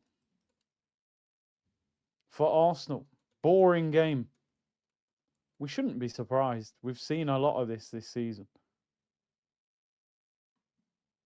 What's the stats overall? No shots on target. Sunderland have had 1 shot on target. which is the one that got blocked. We've had 2 off target, couple of corners. Trossard getting weights. Trossard, Mukiele ain't happening, bro. Ain't happening. You ain't built like that. Say it every single stream, we need a new left winger in the summer. Need one that's explosive, can dribble, that can get away from fullbacks. Jesus hardly in the game, bro. You can't get the ball to him. Sunderland they've got a threat. I feel like they have some danger. No, it was never going to be an easy game. I think Jesus will come off second half. In fact, it wasn't even Mukiele, was it? Who done that to Trossard? I don't think. Gyökeres should start. Jesus should come off the bench. Yeah, I agree with that. I did say at the start of this game, Jesus is a worry. Fitz said it in the chat. Todd Bowley was on it. I get his. Oh man, I don't know about all that. You know, that's mad. No one is even marking Jesus. He's just roaming free. Gyökeres never gets that privilege. He'll be needed to go up against that Ballard. We should get him. Ballard was at Arsenal. We let him go. He said that one. Darwin had 30 GA, which I couldn't believe. Why does Arteta experiment in important games? Start Gyökeres, said Rish. And Daniel said, no pace up front, no physicality. Yeah. Jesus up front against a physical team starting is a worry. Because they're too aggressive at the back. Ballard and them, man, I think they'll bully him. And then you'll have to bring Gyökeres on. Maybe we should have started and gone the other way around. Sunderland player was down, injured. He's up now. What a poor game of football this is, by the way. This is an absolute stinker of a game. Again, this is why I don't go and watch Arsenal. Title winning season, I should be going to these games. I'm like, nah, I'm good. I'll stay in my yard. Yo, big up Saeed. Imagine we sacked Amorim earlier. Yo, just relax, bro. Chill. As I said, just make sure that brother can cut his hair off. Not cut my hair until Manchester United win 5 games in a row. You win next week, he can cut his hair. You're good. Ah, goal kick. But you ain't... Amorim, it didn't matter who was there, bro. You ain't winning nothing this shit. Next year, you got a chance. Question we're all asking, does Carrick get the job? Because I can't lie, United are playing good football under Carrick. But are you at risk of doing the Solskjaer thing again? Or is he actually a really good manager? I don't know. I think he's got a chance of getting the job, you know. But then if you can get Luis Enrique, I just don't think you can turn that down. Big up my bro Akeem, get rid of all the strikers. Arteta is a bum. The problem is, what do you do? Like, is it because he can't make any striker work? You know? People saying get Alvarez. Are you going to make Alvarez look good? Or don't blame me, see joggers at home. Levi's going. Yo, no Levi's, man. Bun the Levi's. Decker's nearly scored. I told you, that's what Rice in the 6. That's unlucky, though. But that's half a chance. More than half a chance. Man United will win the league. You can order 3 minutes for that. If you think Man United are winning the league, you're crazy. They ain't winning no league. I'm not even doing that out of disrespect. Just to gather your thoughts. Man United winning the league? What league? Not the Premier League. Maybe on Champ... Well, not Champ. Maybe on Football Manager they might win the league. Does this Arsenal team have an identity? Yeah, set pieces and own goals. That was a good strike by Rice. I've always said Rice don't shoot enough. I don't get it. He scored 2 of the best free kicks we've seen. Seen 2 of the best free kicks we've seen in a game, yet the guy don't shoot. The guy don't shoot enough. Marino in the crowd. Every game Calafiori grabs someone. Every single... Look at... Oh. I don't care what anybody says. Defensively, that guy is... Like, if you're going to, like, the Etihad, it's got to be Nkapie over him. You're going to have to pick and choose. Like, what are you doing? What are you doing? Why are you grabbing him?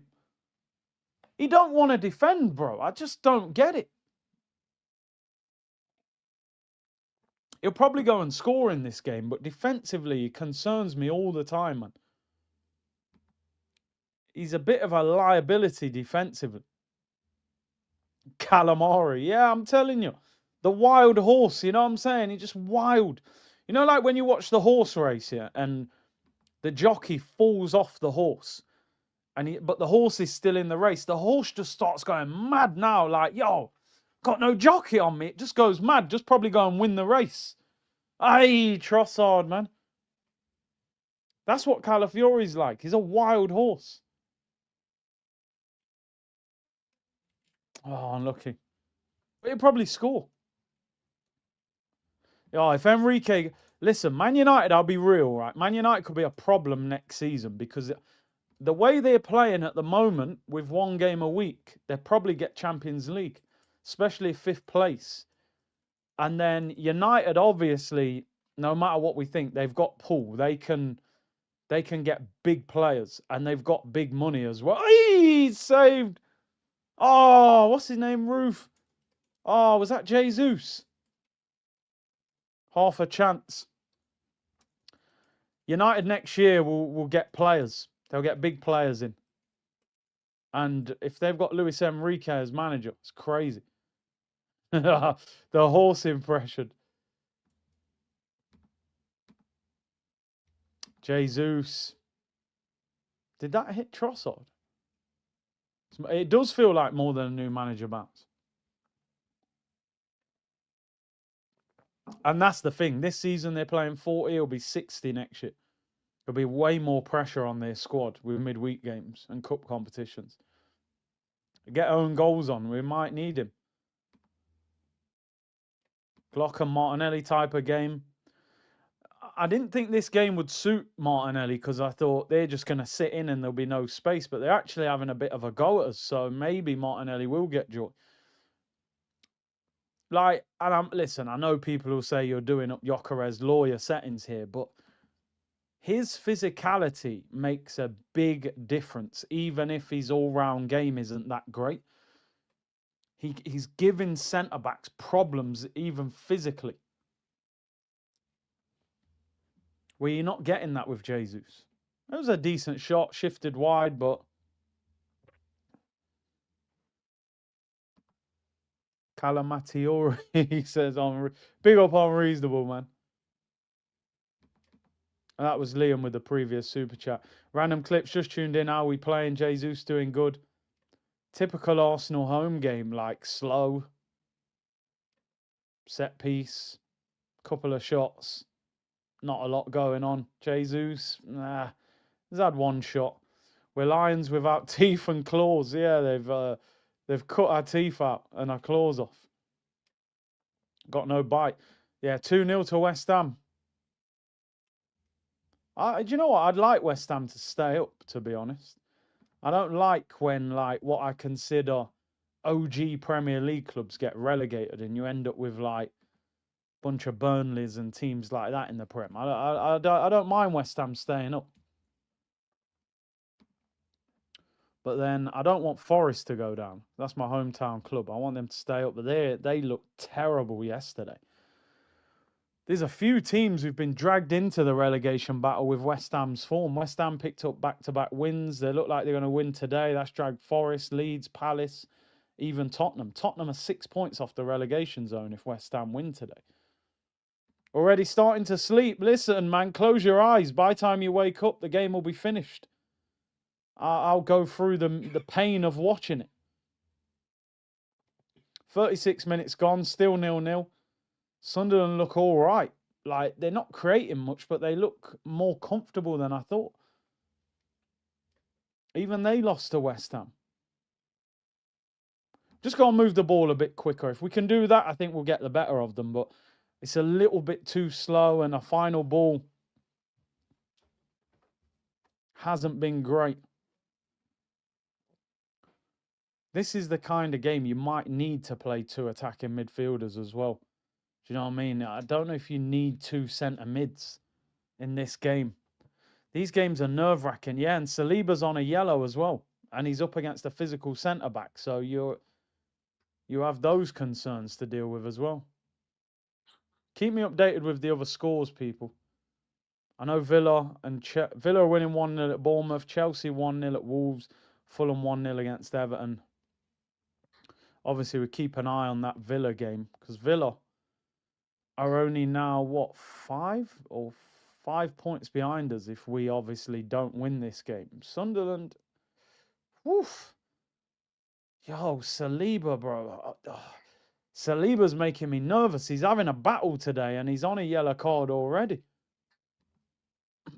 2-0 Chelsea, is it? Is it Palmer? Why did I not put Palmer in my FPL? I didn't know they had Wolves. Oh, 2 penalties. Bro, I'm telling you, Saliba feels like he could get sent off today. And I don't often say that. He's usually very calm, but he looks like he just wants to... He's getting twisted up and stuff. 3-0, jeez. Is that Palmer again? Is it Palmer hat-trick? I mean, I don't know if I've ever said this on this channel, but I'd potentially take Saliba off. He looks like he's going to get sent off. He's getting nutmegged. When do you see Saliba getting megged? I'm telling you, man. Palmer hat-trick. Wow. Not in my FPL. Diarra gets booked for Sunderland. Cole Palmer, Hattie against Wolves. Wolves are dreadful, but still. Oh, he's not in my FPL. No. Palmer all 3. I think that was the third one open play. Yeah, they're smoking. It's only Wolves. Wolves are trash, aren't they? But you still got to score past them. Come on, man. What is going on here? Seriously. Yeah, maybe Saliba's playing too much football. I don't know. Yeah, we did nearly lose against Wolves. Come on, Arsenal, man. Yellow card to Diarra for and another yellow card here. Mr. Brobby. Brobby gets booked. We look very nervous. We look very nervous. I would bring Mosquera on for Saliba. Saliba against a physical Brobby on a yellow card. Oh, Raya. What's Raya doing? I think they've targeted Raya. 6 foot for a goalkeeper is small. And they're getting around him from set pieces. He don't look comfortable. Is this VAR for a red? Could he get sent off? It was given as a yellow, but it looks like they're doing a VAR check. Just send him off. We're desperate. You know what I mean? I can't lie. We're not playing well. We'll take a cheeky red card. They're checking it. Is that Brobby? I don't think it's being given. Yeah, studs were high. Similar to Romero's a little bit, but I don't think they've given it. Brobby red VAR check. Mr. Blobby gets away with it. Very similar to the one that Romero got a red for, but they haven't given it.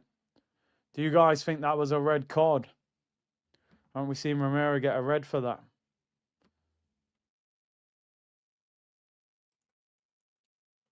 Wow. That...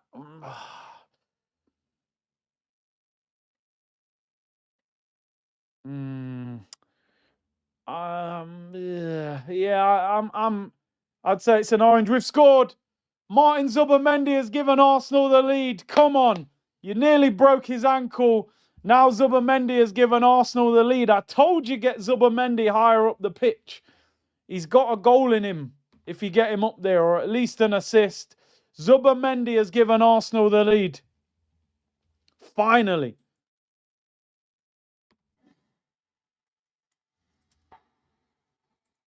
Zubimendi. We needed that. I told you, man. Zubimendi's got, like, he can do that Vitinha role. I'm not saying he is Vitinha, but he can do that role. He can finish. Zubimendi gives Arsenal the lead in the 42nd minute, and we needed that. Quality goal, by the way. I said you told us nothing. That's a nice goal. Clip the post. An Arsenal lead before. We needed that going in at half-time, by the way. We desperately needed that. I like the build-up. He started on the move. Yeah, time for Rice to drop back. I do agree with that. Get him on the edge of the penalty area. I don't know why they left him in so much space. It's actually an unreal strike.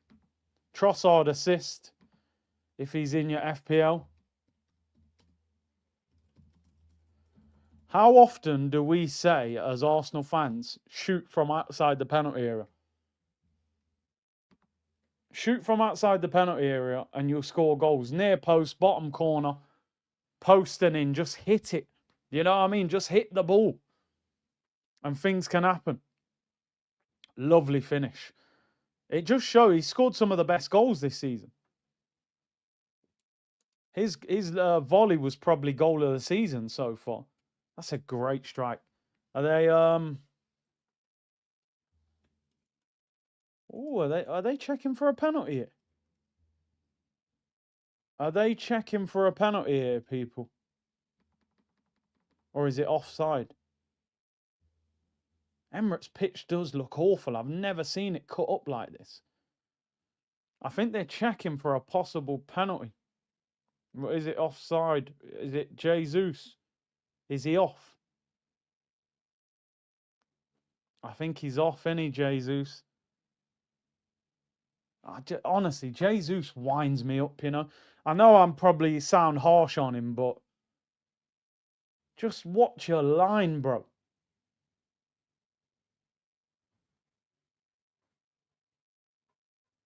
I mean, it is a penalty, but he's offside.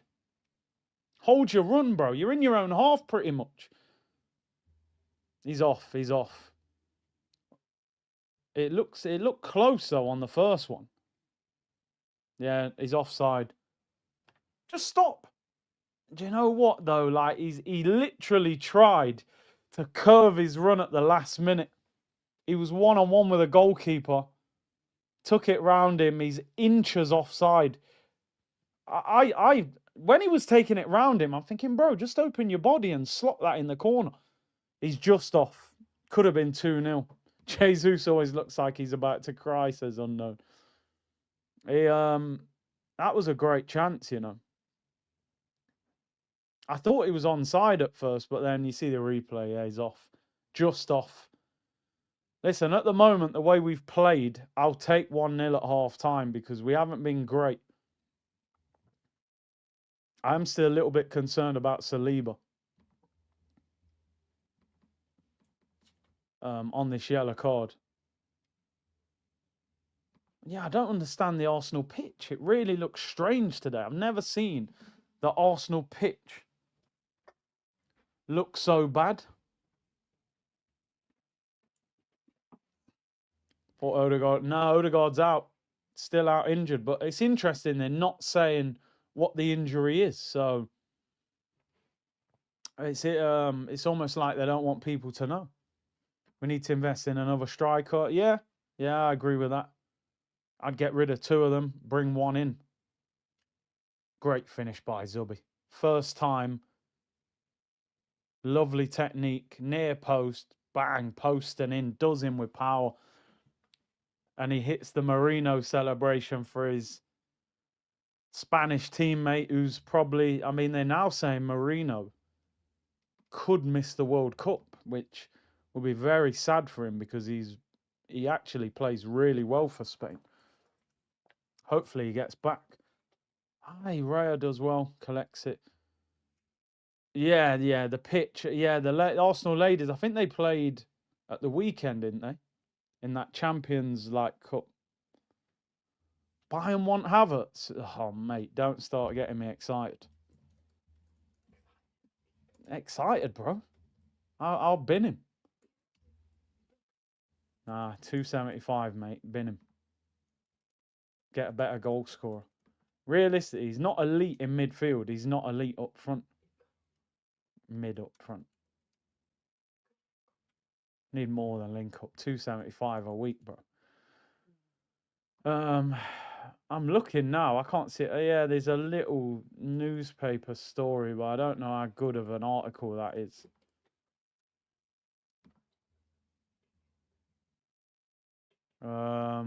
Yeah, there's a little story there saying Bayern are looking at him. I think it's because and he could have scored, by the way. I think it's because they're saying Chelsea want 70 million for Nicholas Jackson, which they're not going to pay that for Nicholas Jackson. So maybe they think they could get Havertz cheaper. By all means. He's not bad. Listen, I'd sell Odegaard, Jesus, all of them. You know what I mean? I'd get rid of about 5 players in the summer, even if we win the league. That was actually very close to going top bins, though. I can't lie. That was unlucky.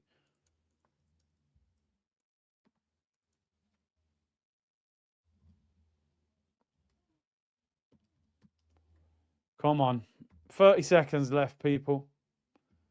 The Arsenal pitch.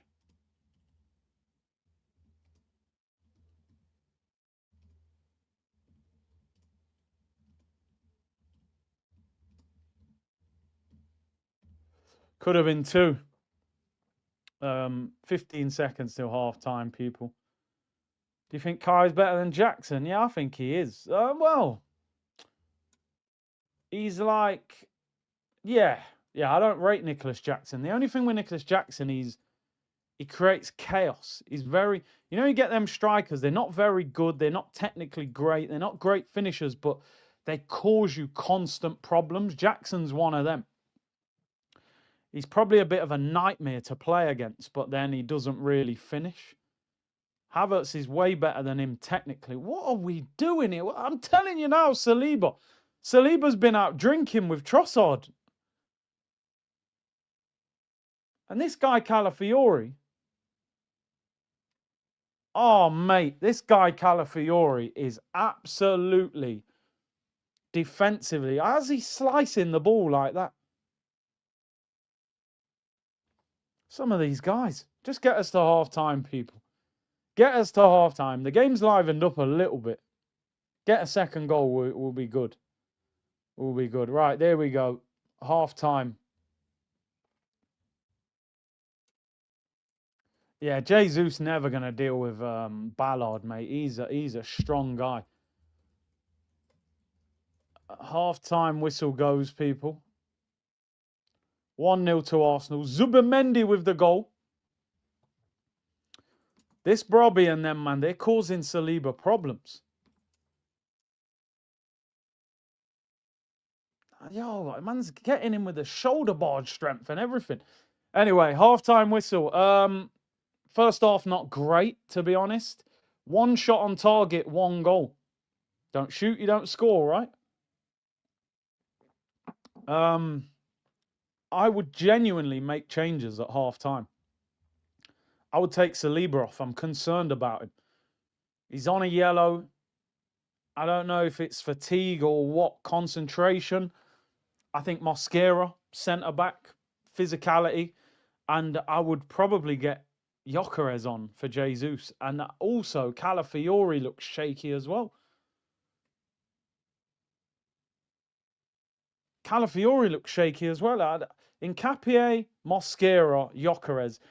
Noni is, I mean, I know hindsight's a wonderful thing and people will say there's no point having this conversation. But Ethan would be starting for me over Noni Madueke right now, on the right as well. He'd be starting over him. Because I really struggle to see enough from this guy at £52 million. I just don't see it. I don't see enough. His end product is so lacking. It's unbelievable. He plays like an 18-year-old with no maturity in his game. It's too raw. There's got to be I don't know. But listen, the positive thing is we're winning and we haven't conceded.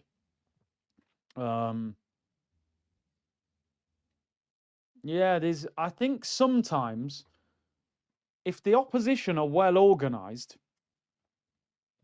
you've got to be careful how many changes you make because it affects the chemistry. Like Calafiori looks wild today at left back.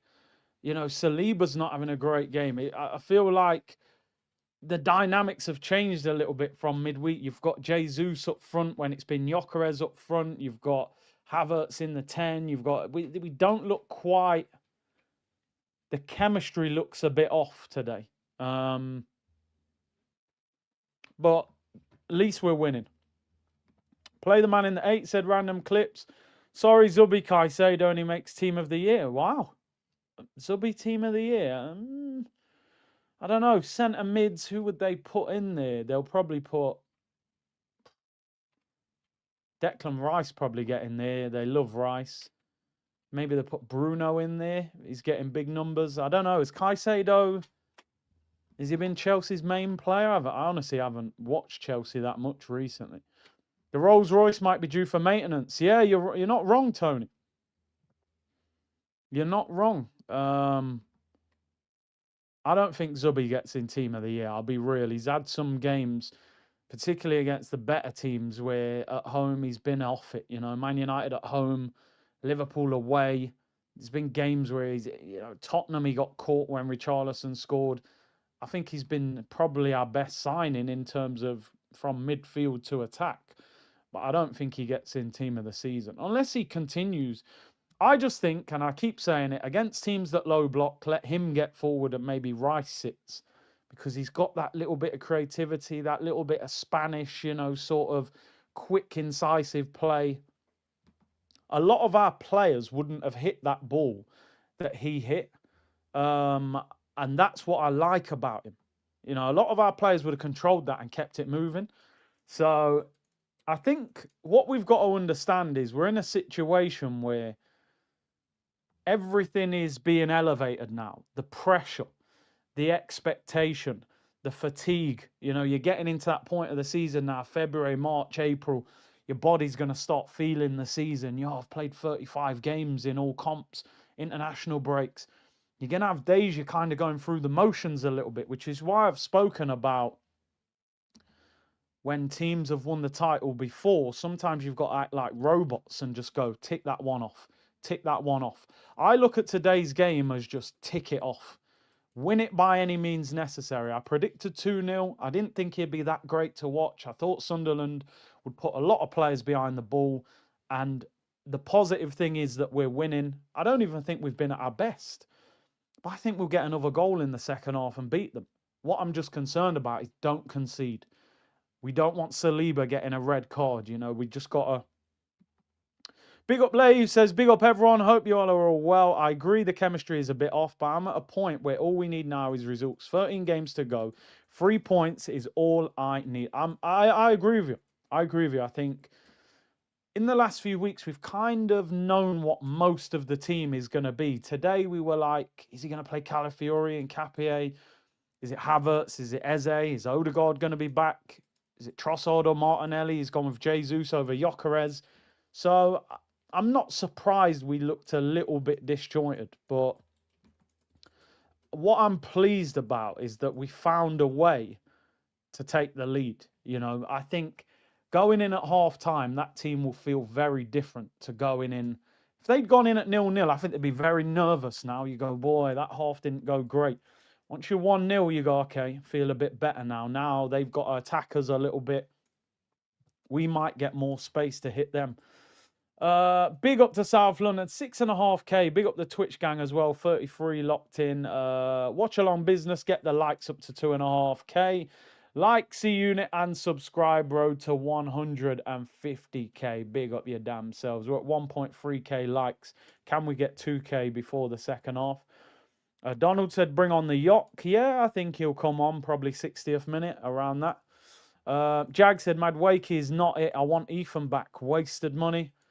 I mean, Jags, I suppose we are where we are.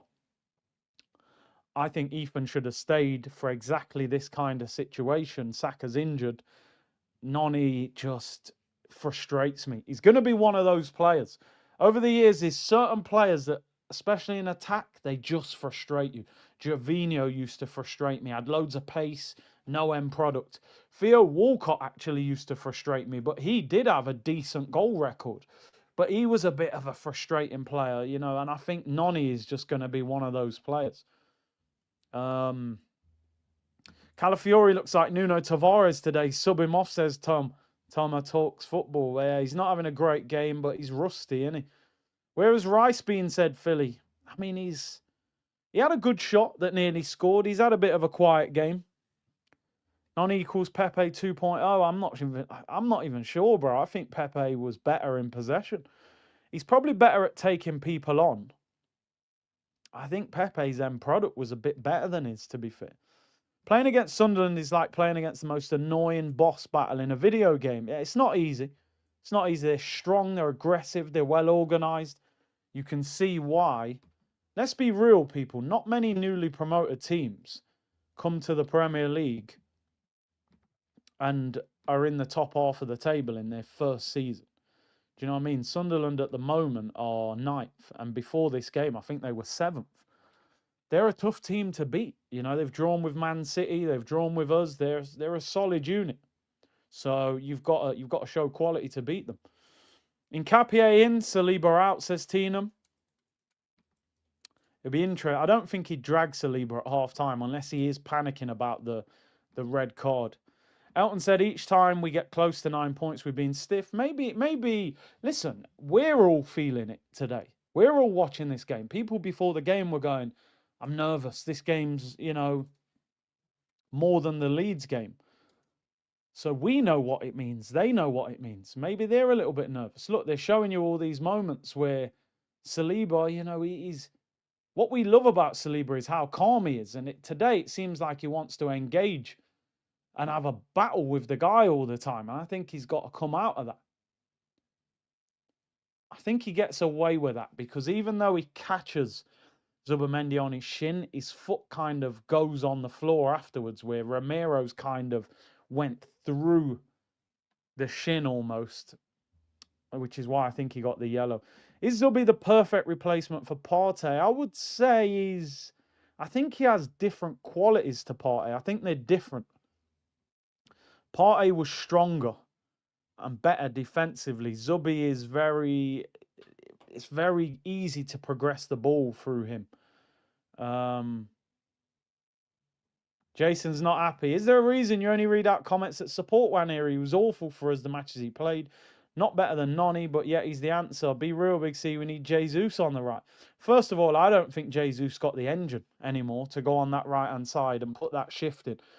Ethan hardly started a Premier League game this season. So last season, we were raving about him. When Saka was injured, he went on the right, scored against City, scored in the Champs, was balling for a player of that age. This season, he hasn't hardly had any consistent run in the team. So I'm not saying like he's a world beater, but he came through the system and cost nothing. So if you spend 52 million on Noni, I expect him to look way better than him. I don't think he does. Den says we need Rodgers at the carpet. Check his finish. Let me try and see his goal. The guy's an absolute baller. He's always commenting on Eze's posts. Not that that means he would sign for us because they're probably just friends, but I think he would sign for us because Arsenal to Villa is a step up. Yeah, just smashes it near post. The guy's a baller, man. Guy's an absolute baller. He just smashes it roof of the net, yeah.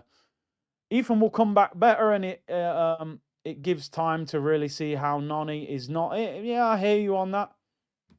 But then, if we get to the end of the season and we're not happy with Noni, I always say with Arsenal, we're not a very good club at like getting out of a situation when it hasn't worked. So if we spend like 50 million on a player and he signs a 5-year deal, you don't often see Arsenal go after like a year or two. Right, this hasn't worked. Look, let's get rid of him. You know, we kind of stick with them for too long. So it'd be interesting. I think they'll look at him and say, look, he's in his early 20s. They'll continue to keep going with him. but it probably makes you realise how much we need Saka. You didn't just say Arsenal to Villa is a step up. Come on, it is a... No, I meant Villa to Arsenal. You know what I meant. You're causing trouble. Zubimendi is at 8, not a 6. I think defensively he gets exposed a bit in the 6. I think in the 8 he would be even better.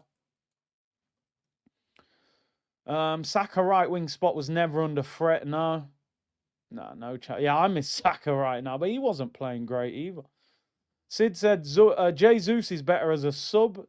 Zubi's strike is special. Yeah, very good. Zamir said Noni is rubbish. I'm not convinced by him. Like I said, I think a lot of the problem with Noni was the price and the club that we bought him from. That was the issue.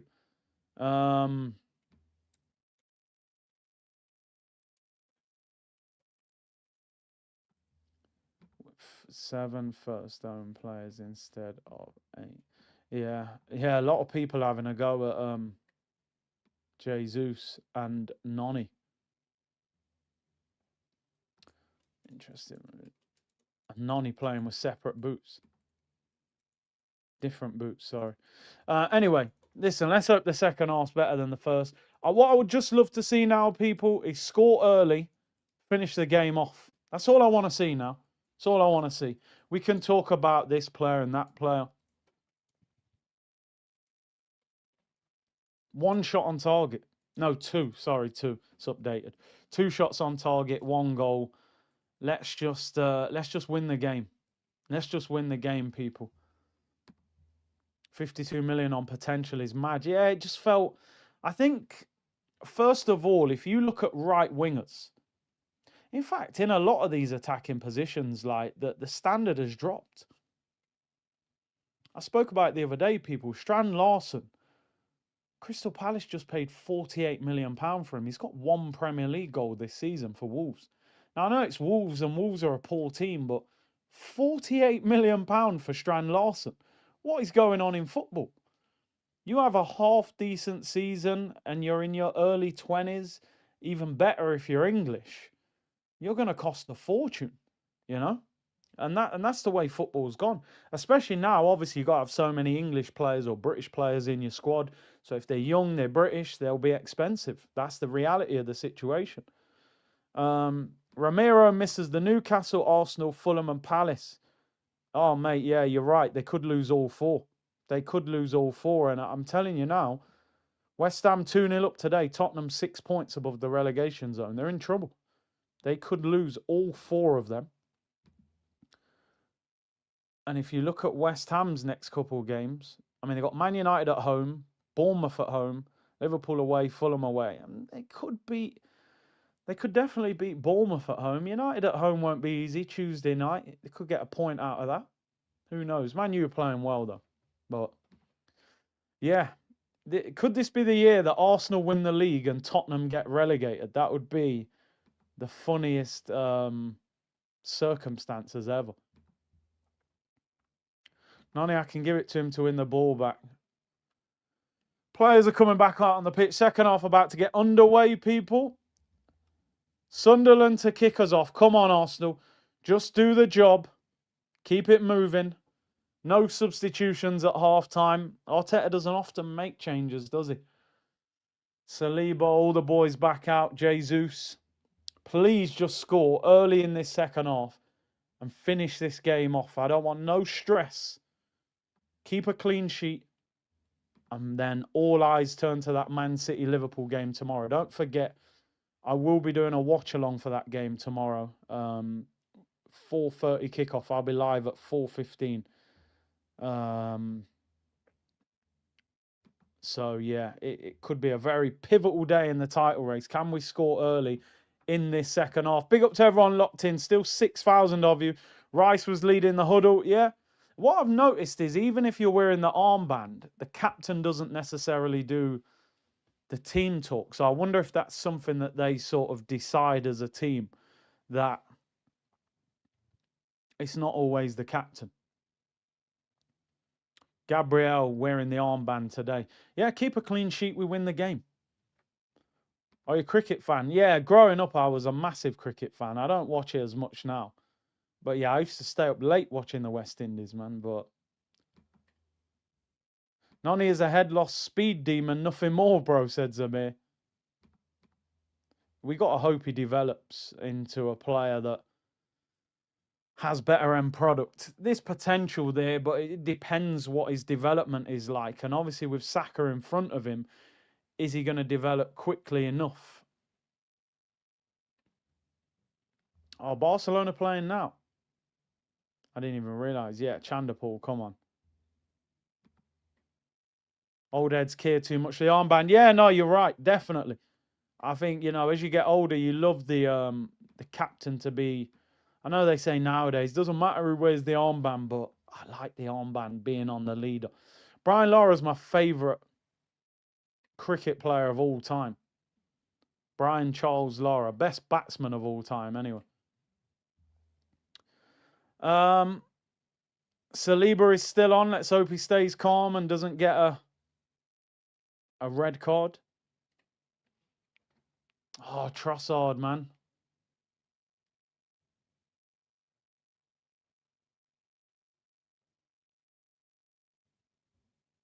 That was actually good play from Calafiori as well, Oh, we need that second goal. Lara 400 not out, exactly.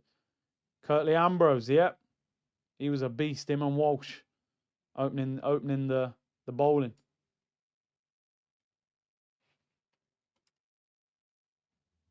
We need that second goal.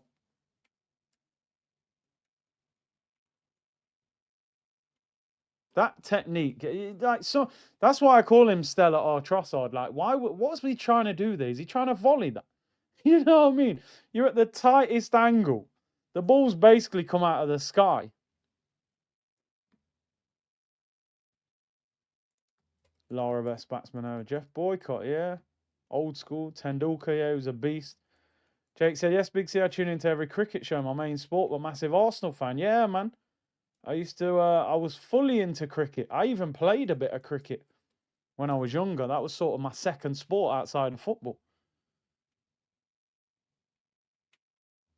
Oh, mate, Trossard, yeah. I mean, I always say, I scrambled away there. I always say, like, you got to think, if a player left Arsenal, where would they go? Like, what sort of level of club would they get? And I think if Trossard was on the market now, what club does he go to? I don't think any of what you would call the big clubs in Europe would go for him. He might end up at a just below level. He might end up at Atalanta in Italy, or I don't think any of the big clubs would go for it. Of course, the age would put people off as well. He's in his 30s. We need a second goal. Do you think Napoli would take him? I don't know. I'm not sure they would. Maybe as a squad player. I think he'd end up a bit lower than that. I think he'd end up a little bit lower. He'll probably score now, I've said this, but we are crying. Hey, man, we got to be careful here. AC Milan is the same level as Pulisic. Pulisic balls out at Milan, though, don't he?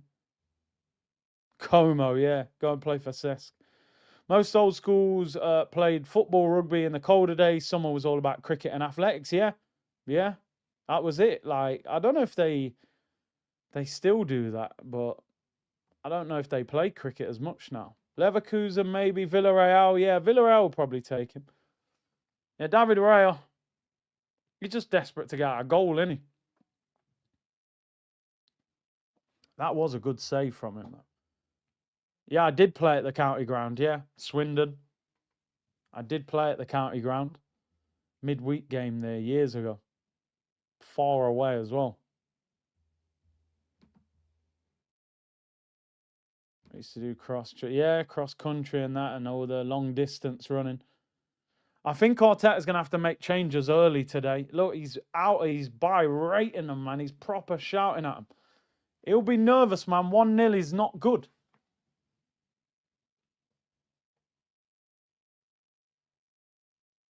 I don't understand what this... Oh, no, seriously, what is David Raya doing? He's a lunatic. I've never seen a goalkeeper so desperate to get out of goal. It's like playing rush goalie when you're a kid, when you go, oh, last in goal, second to last. You don't want to be in... He's coming out and trying to volley the ball. He nearly took the guy's head off. Crazy work. We need a second goal. That's what we need. Second goal puts all this to bed. Raya is making me nervous because he's just erratic today.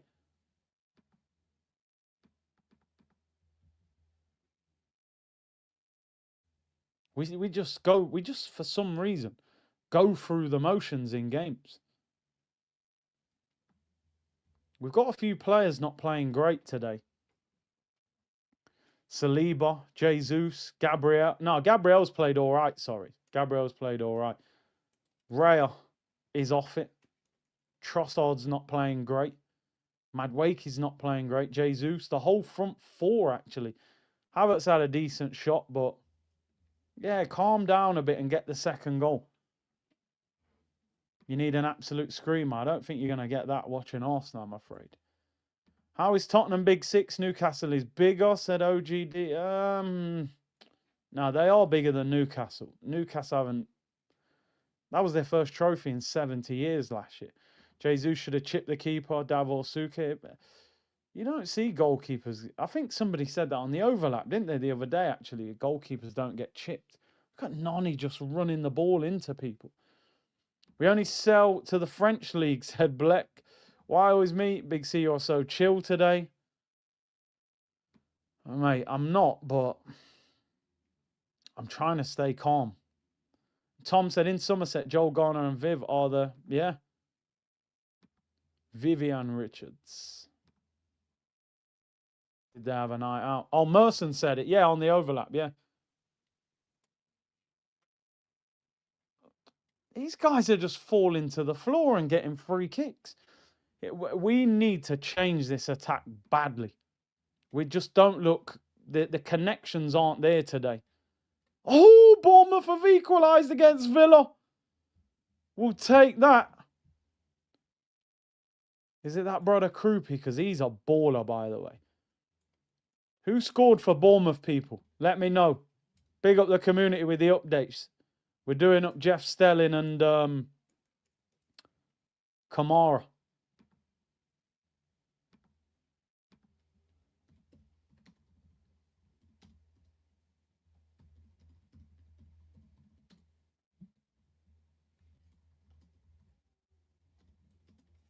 Now we've just got to handle business.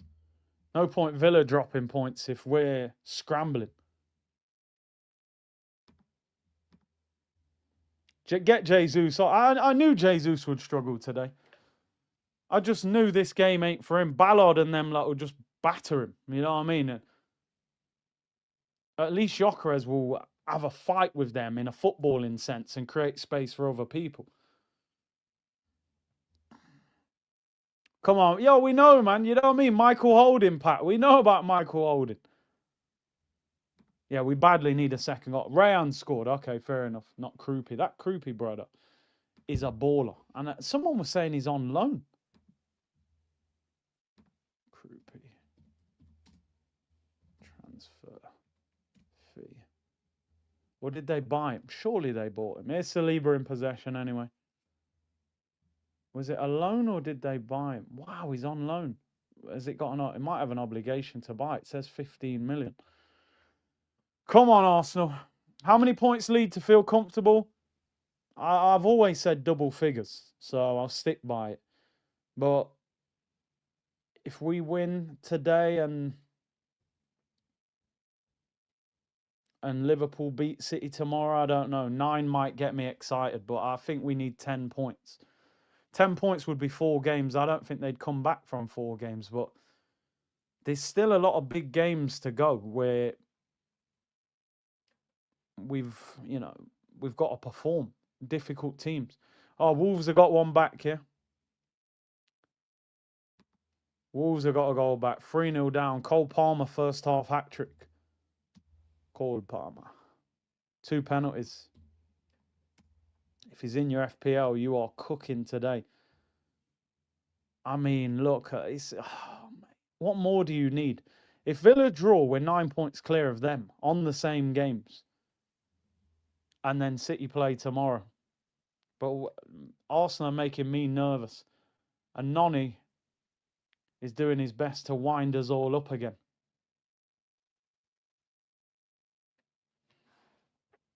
He's got to come off. But then Trossard ain't great either. Would you put Martinelli on? Would you maybe move Jesus out wide? But then has he got 90 minutes in him? As the Winter Olympics just started, somebody said that. Somebody just put that in the chat the other day.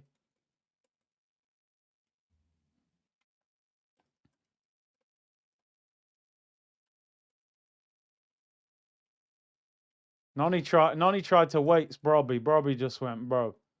Yeah, no, I swear, this Brobby guy, he's 99 strength on FIFA. He's moving like Akinfenwa. Noni's headband went over his eyes. He's moving like Robocop. He got blind. Do you know what? He might have played better blindfolded. He should have left it. Oh my days. Man got put in a headlock and the headband went over his eyes. No, that was crazy. Brobby, you know. Mr. Blobby. Oh my days. That is mental. Man tried shoulder barge him. He put his head was under his arm. Oh, dear, it's crazy work. Just get some of these guys off, man. Seriously. This is why I stay at home. Don't go and watch these games. Because some of these players, I mean, it's different if they're winding you up. At least you're in your house. Imagine paying to go and watch. Put Eze left wing, Martinelli on the right. Yeah, you could do that. You could do that. Gyökeres is warming up. Yeah, man, I'm sorry. I think he is. People saying Bournemouth scored, have they? Is that the same goal or is it 2? Let me know, people. I need you to let me know. Is that a repeat of the first goal or have they... People saying 2-1. Oh, ruled out. Oh, man. Oh, is it VAR check for offside? People saying, oh, man, I hope that counts. Let me know if that counts. That would be massive. That would probably put them out of the title race. Not that I think they're going to win the league anyway, but while they're there, you can't write them off. People said I'm chill watching this Arsenal game. I'm not chill now. Not with 30 minutes to go. Martinelli's coming on. Gabriel Martinelli is coming on, people, with 30 minutes left. Get Gyökeres on as well, man. Stop messing around. Some of these guys aren't performing. You don't need to wait. Noni's off.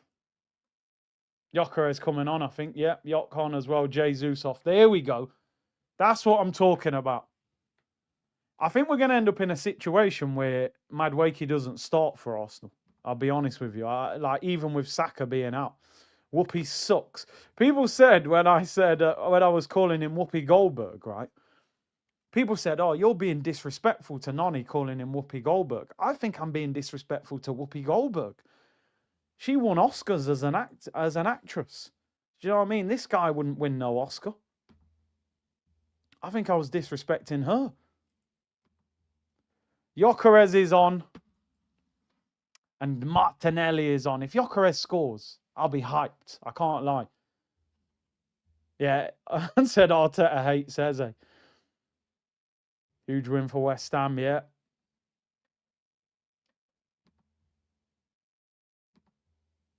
The builder's on, yeah. He'll build us a victory, I'm sure. He'll just have a fight with Ballard, and sometimes that's all you need. I'd get Eze on for Havertz. He hasn't been great today. He hasn't been great. But at 1-0, I always used to say at 1-0, he doesn't trust Eze off the bench. He only really brings Eze on when we've got like a 2-goal lead and he feels like, all right, I can give him a run out now.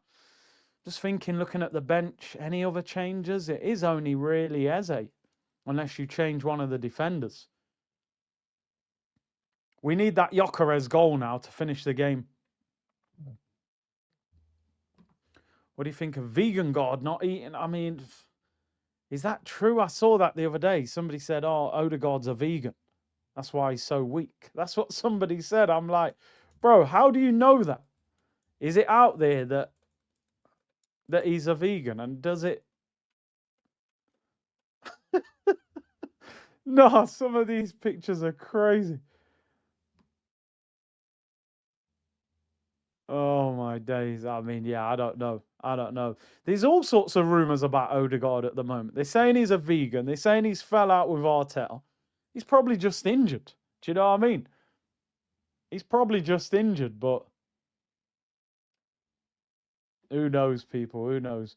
1-0 is making me nervous. I can't lie.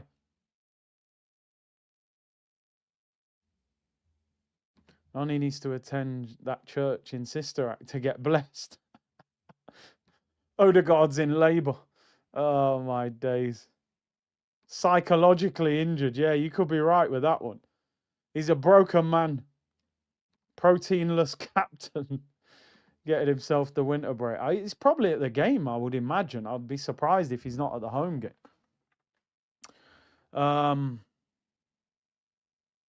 Especially as the captain. They showed Odegaard up in the stand. He doesn't look good. I don't know what's going on now. He's probably got a cold, you know. He's always got a snotty nose, and he's probably just got a cold. You know what I mean? Haaland's eating tomahawk steak. Odegaard being vegan is a little too on the nose. Oh, man. Come on, Arsenal, man, please. You're keeping us nervous, and we don't need to be. Did he look angry? What I find really strange is why they haven't declared what his injury is. They still look a little bit of a goal threat. Sunderland, I don't like it. 26 minutes to go. Oh, Chris, genuinely, I do not hate Noni. I don't hate him at all. I just don't rate the guy. You've got the wrong letter. Change the H to an R. I don't rate him. He costs 52 million, 150 grand a week, and it's Chelsea. So I am going to have a problem with that, unfortunately. I don't hate the guy. When he was twisting up fullbacks, I was actually getting a bit hyped watching him. But the end product is rubbish. Rubbish. It's like a bin man collecting your bin. They put it on the machine, it lifts up, they tip it, but the rubbish don't come out. And then they put it back down and leave it outside your house. You open the thing, you go, what's going on here? They didn't empty it. That's how I feel when I watch this guy play. You've waited all week to empty the trash and it ain't empty. And you got to go another week. We were like, yeah, Saka's injured, so now it's his chance. Well, it ain't, mate, because I'm benching him at Brentford. I'm not playing him at Brentford, I'm sorry. Go Martinelli and Trossard. Yo, we're scrambling, man. Why are we so deep? We're playing like this 5 minutes to go, man. Watch Noni and see Yamal. Oh, mate. They're not even playing the same sport. I'll be honest. Why are we sitting on the edge of our own penalty area against Sunderland? Get up the pitch. Look at us. We're tackling each other. Anyway, people, Sunderland made a how many changes? Mundell came on. I don't even know half of these Sunderland players. No disrespect.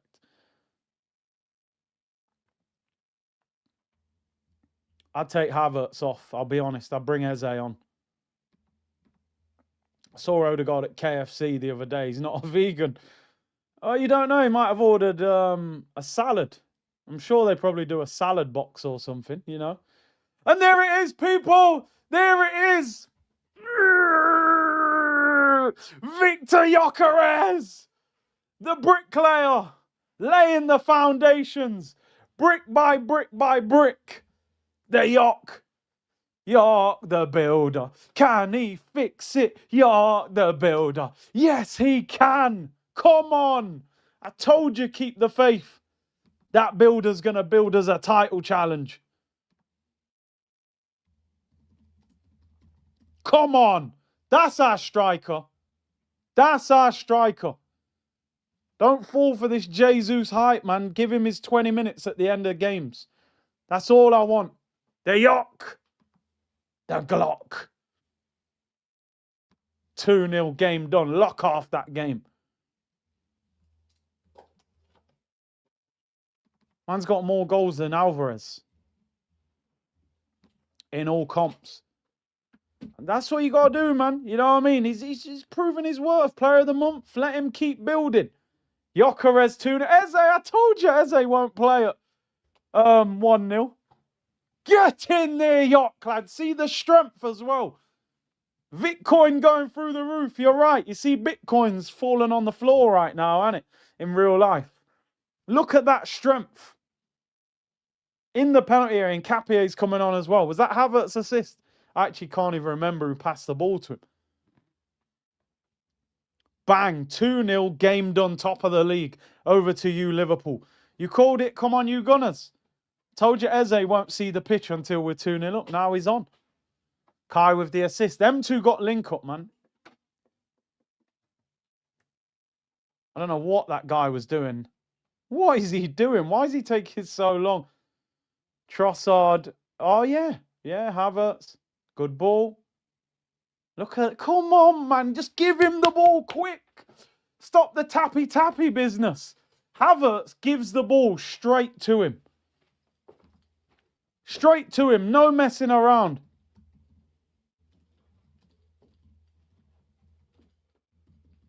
He needs the ball quickly. Look, bang, straight. But come on, man.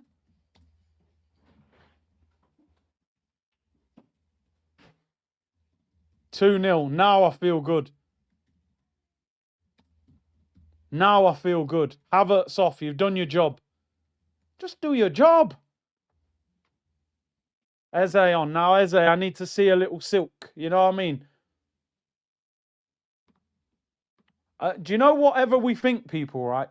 I genuinely think Havertz and Gyökeres is the best partnership I have seen with Gyökeres up front with anybody else in that attacking midfield. Odegaard and him definitely don't connect. He takes too many touches. Eze, I thought it was going to, because at the start, I remember that assist, I think it was against Forest. I thought those two were going to, but it hasn't really materialised. They don't play often. But this Havertz-Gyökeres one is the best one that we've seen, because he doesn't hesitate. Touch, he sees him, he gives it to him. No messing around. And that's all Gyökeres needs. Give me the ball quickly. The longer you wait, the less space he's got. The less space he's got, the less effective he is. Because he's not a world beater in tight spaces. We know that. He's not the silkiest. He ain't like what Ekatike is. But it's just, and look at when he gets the ball in space. It's just touch, bang, hit it. No messing around. Yeah, Nkapie came on for Calafiori. Eze came on for Havertz. Did I miss one? Did somebody else come on?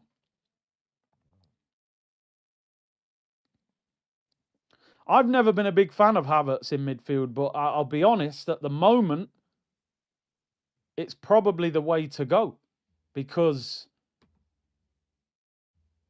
he's getting more out of our striker. Because the thing is, Havertz is kind of, he doesn't play so much as an attacking midfielder. He's like a second striker. Do you know what I mean? And I think he gets closer to him. He makes runs beyond him. He gets in the penalty area. I like that. I like that. I think that's going to be the thing at the moment. I think if you're picking our team right now, it's going to be Zubimendi, Rice, Havertz, Gyökeres. The wingers, then we've got to have a conversation. I don't know where you go. And you're right, Havertz was a natural 10 at Bayer Leverkusen. That was his role. You know, he was goals and assists. That's what got him the move. So,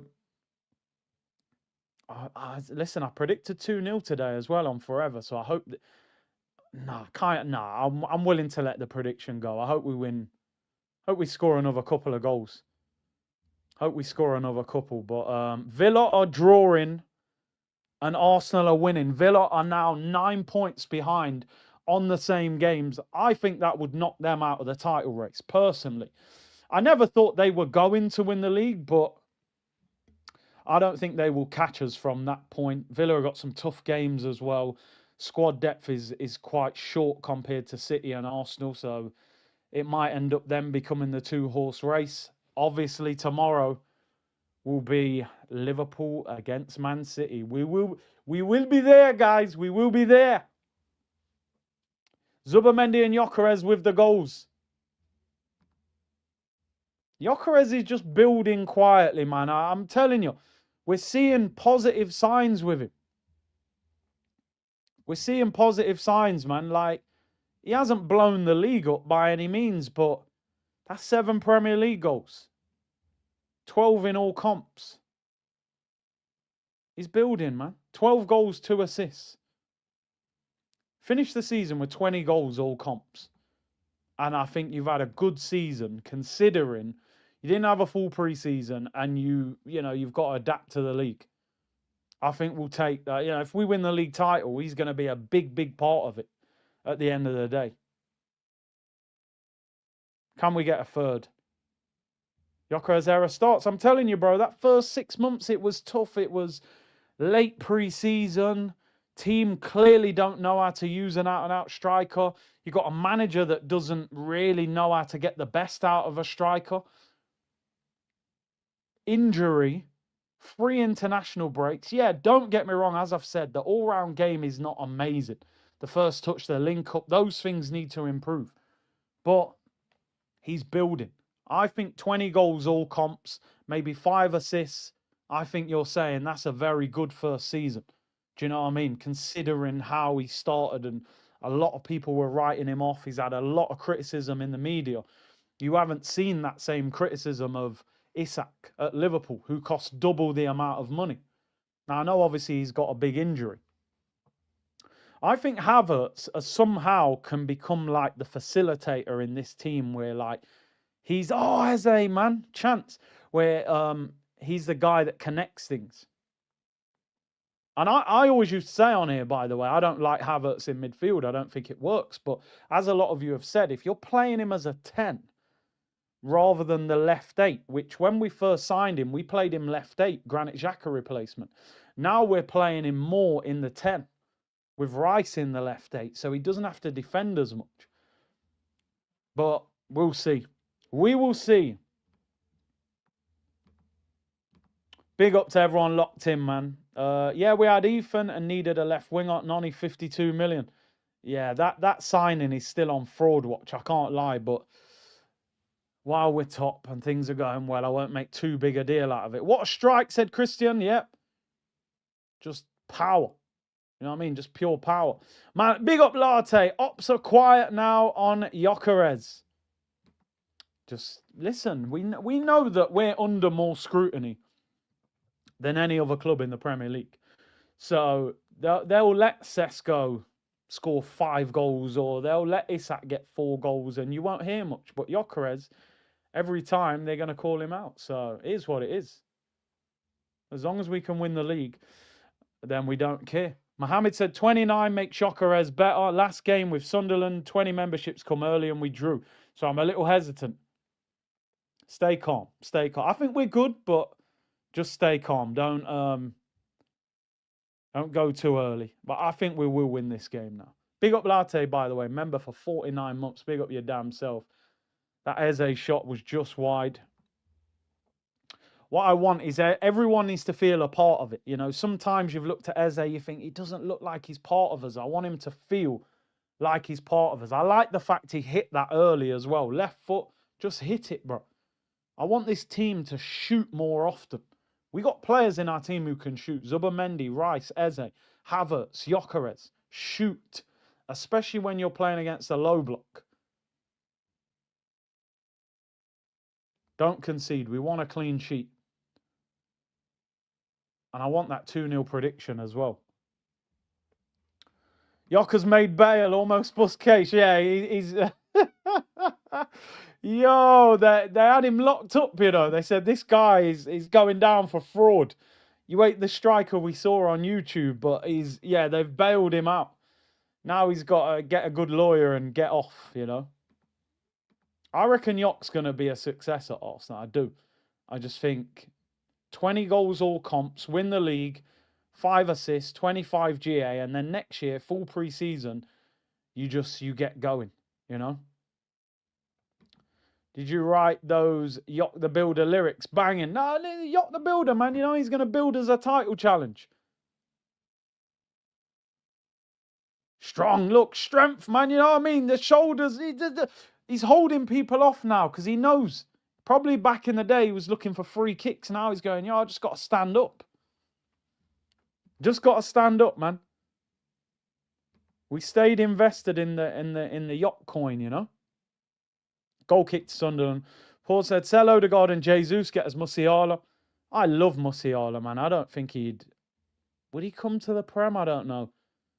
He's just had a big injury as well, so you need to see how he recovers from it. Musiala's a top player.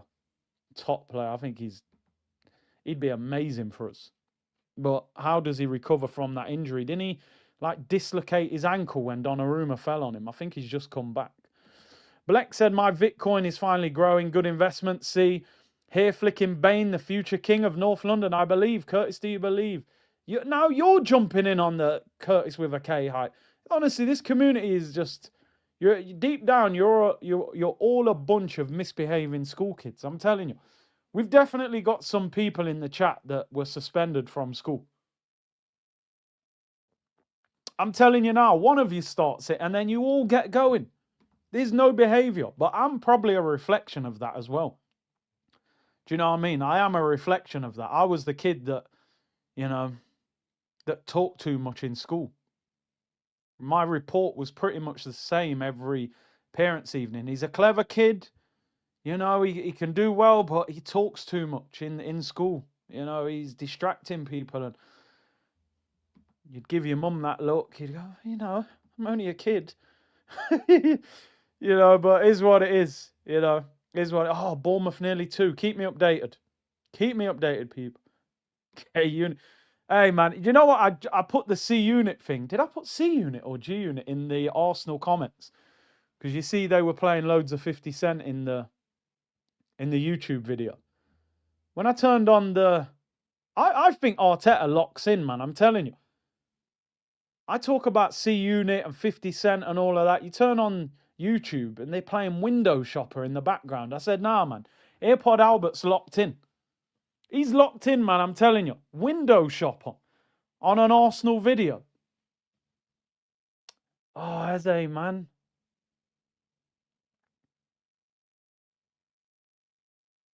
Are they appealing for a pen? I don't know what they're looking for. I think he slips. I don't think that's a pen, was it?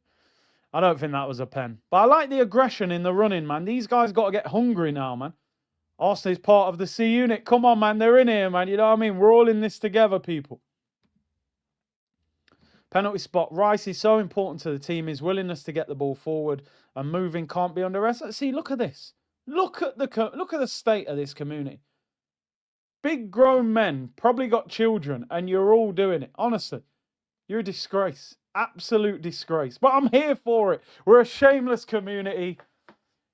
And yeah, I understand it. I'd probably be doing the same thing. So who am I to complain about it, people? Has Lamine just scored again?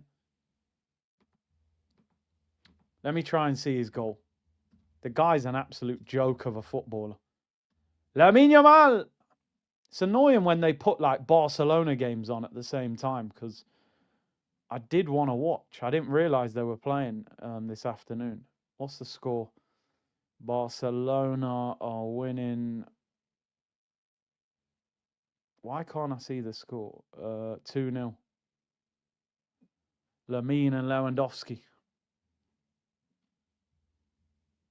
Let me try and see his goal. Probably won't show up that quick. Guy's an unbelievable player. Nah, can't see the goal. Oh, no, I think I can, actually. Oh, no. Oh, he's a joke. He's an absolute joke. 25 yards, bottom corner. Oh, look at the way he buys the... Oh, He's a joke. He's an absolute joke, Lamine is. Seriously. There's not many better than him, if any. Beauty from Lamine. I like this. Norris says, Curtis, you're a joy to listen to when we're winning, but you radiate your stress onto your listeners when the chips are down. Norris, I mean, imagine we grew up watching Thierry up front. And before I knew it, we had a greasy-haired Shamak up front. That has an effect on you. It really does. David Seaman to Almunia. Ashley Cole to Andre Santos. It ain't my fault. I'm just a reflection of what I've seen over the years. I'm trying to rebuild myself as an Arsenal fan back to a point where I can stay calm. I've stayed quite calm today, to be honest. But seeing that greasy hair, that soul glow up front, it has an effect on you. I can't hide it. So that stress does radiate at times. Yeah, you're right. We had a French postman Pat up front. I mean, what am I supposed to do with that? We had the French genius to a French postman. I mean, Norris, you just got to bear with me. It's a process. It is a process. Tony Adams to Stepanovs. Do you know what I mean? Like, those things have an effect on you. That's like being a millionaire in a mansion and then you see me outside the train station busking for change. Like, that's going to have an effect on you, from gold steak to a cheeseburger. So that's where we're at, people, you know. I'm trying to get there. It's going to take time. I need to see a title. Then I might be overly confident again, you know. Look at them. Look, you're all at it. Curtis with a K. Big up from Cape Town. You should convince AFTV to come to South Africa. I know he has got tours planned. Doctor said from Cess to Mikel. That one hurt as well, by the way. That one hurt. I remember that day. Losing 8-2 to United and then bought Arteta to replace Fabregas, who'd gone to Barca. I was devastated. Absolutely devastated. You know what I mean? But if you win the league, we'll forgive you. Look at Wasim. I feel to end the stream. You're out of control. Dominic Curtis-Lewin. I don't know what's worse, calling me Curtis with a K or Calvert-Lewin. That handbag-wearing, skirt-wearing striker. Everton have scored. What's that? 2-1. What's the scores? Fulham, yeah. Wow. I did not see that one. That would be a huge result for Everton. Own goal. Burnt Leno. Oh, dear. Good old Leno, eh? Come on now. Give me the 2-0 prediction for forever. I need to get off the bottom of the league. Game boring now to put Curtis Shaw TV on for the... This is a place to be. You know what I mean? Just turn down the commentary and get locked in, Mr. Holiday. You know what I'm saying? Everything's going on right now. To play on all four fronts at 100% will be too demanding. If we can get a cushion on the league, we can play with a little ease and go hard on the cup competitions. Yeah? It's very hard to compete in 4 competitions. Sunderland are making a change. Issador's on. It's very hard. Very, very difficult, which is why I was happy that we got lower league opposition in the FA Cup. Imagine if next weekend in the FA Cup we were playing like a big Premier League team. That would have been a nightmare, having to play Brentford Thursday, then a big game Sunday. So hopefully it's a blessing that we've got Wigan next Sunday at the Emirates. I mean, realistically, yeah, Brobby's off. He's a beast, I can't lie. I don't know how good he is as an all-round footballer, but he's a problem. I mean, next week you could play Kepa, Ben White, Lewis Skelly, Mosquera, and Capia. You could change the whole back 4. Midfield, you could play Norgard, Eze, and... who else could you play? We ain't really got many midfielders, have we? And maybe you have to play Havertz. And then you could maybe play Madueke, Martinelli, and play Jesus again. You know, and give Gyökeres a break. Gyökeres starts on Thursday. So I give people like Rice, Timber, I wouldn't even have them on the bench next week. So, yeah, it'll be interesting how we manage 4 competitions. I missed Semenyo at Bournemouth. Yeah, he was good there, but he was never going to turn down City and that money and the chance of trophies. 23-29-3 said, while Villa self-destruct, we are busy leading. Villa and Emery, a.k.a. Emergency, needs to get sacked. NFL style. I think the only way Would they sack him if they didn't get Champions League? I don't know. They might say he fumbled the bag, but they're probably still get in the top five. Five will get them. Look. They're gone now. You're just finished, aren't you? You're all out of control. Sam says, "Big up Curtis with the K." Look at this one. And Ion's the worst of all of them. Yes, people. Curtis and Cruz, K Unit, and the community.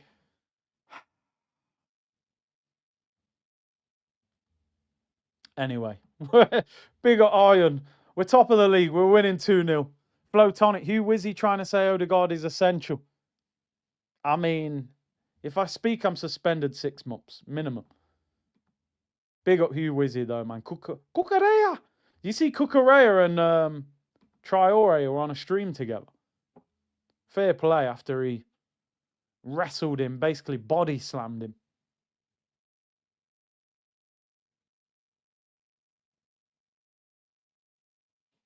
I will take 2-0 now just for my prediction. Big C, was there ever a chance of us getting Rashford? Nah, not with Arteta. I don't think so.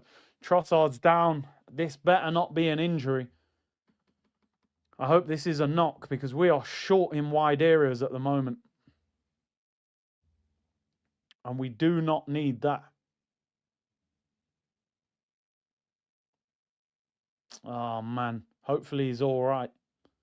Because we are short. What is he? Is that his hammy? Oh, no. This could be problems. Hammy's gone. Hammy's gone. Yeah, Hammy's seen the replay there. Twinged his hammy. Oh, what is this? That's a massive blow, by the way. Buzz Lightyear's coming on to infinity and beyond. You can tell by players' reactions. You think it's just cramp? Tom Huddleston's in the crowd. Yeah, big up Tom, man. Me and Tom played for the same district team when we were growing up. The guy was a beast. Tom was like a grown man when we were kids. Absolute beast. Technique was on another level. I really hope that's cramp and not a pulled hamstring. Norgard on to infinity and beyond. Let's hope that's cramp. We do not need another injury. We are short in wide areas.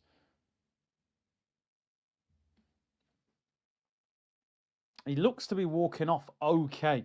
Hopefully it's just cramp. He got up very quickly as well. I think he's all right. I think it's cramp. He didn't play midweek either, did he? Or he came on, but...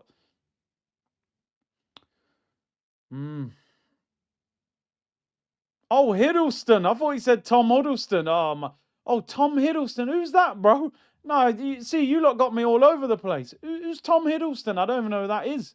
I thought a man said Tom Huddleston. I think Trossard is just cramp. I don't think he's actually injured.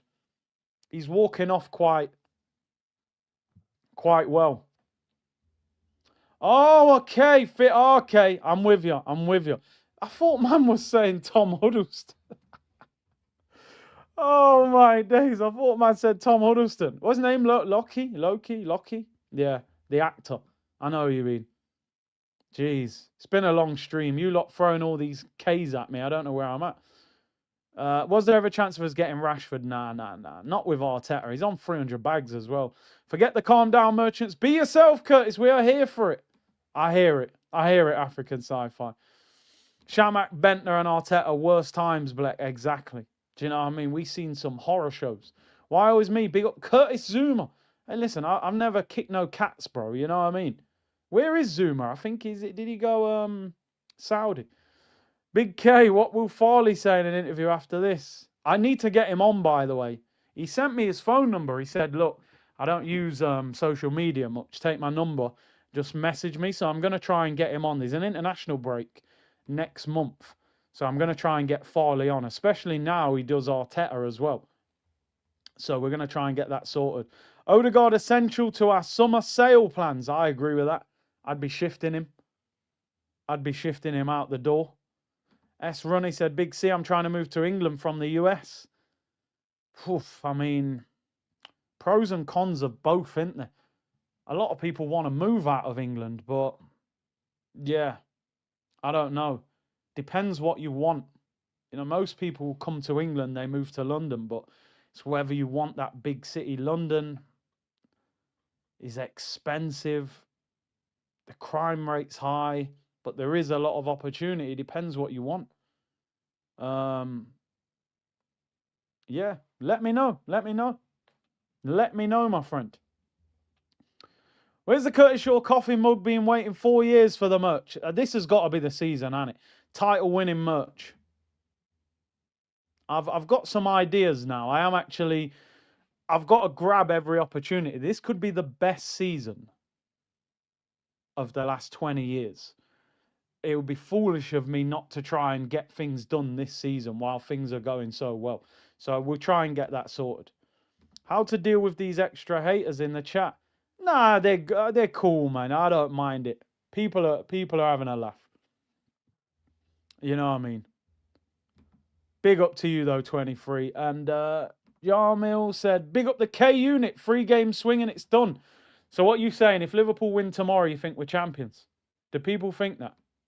Are we? I mean, I'll be doing the watch along tomorrow. If I see Ekatike ripping City apart, I might get carried away and say something like that as well. But I always said 10 points. Gyökeres has scored again. 3-0. Oh, I've lost my prediction on forever, but we'll take it. Feed the Yok and he will score. Feed the Yok and he will score. That's our striker, people. People were quick to sell the stocks. Buy on the dip. When they're not performing, you buy the stocks. Now, the stocks are rising. 3-0 to Arsenal. Victor Gyökeres. You gotta love it. Quick double off the bench. Let people know you're the main man. 3-0 to the Gunners. Job done.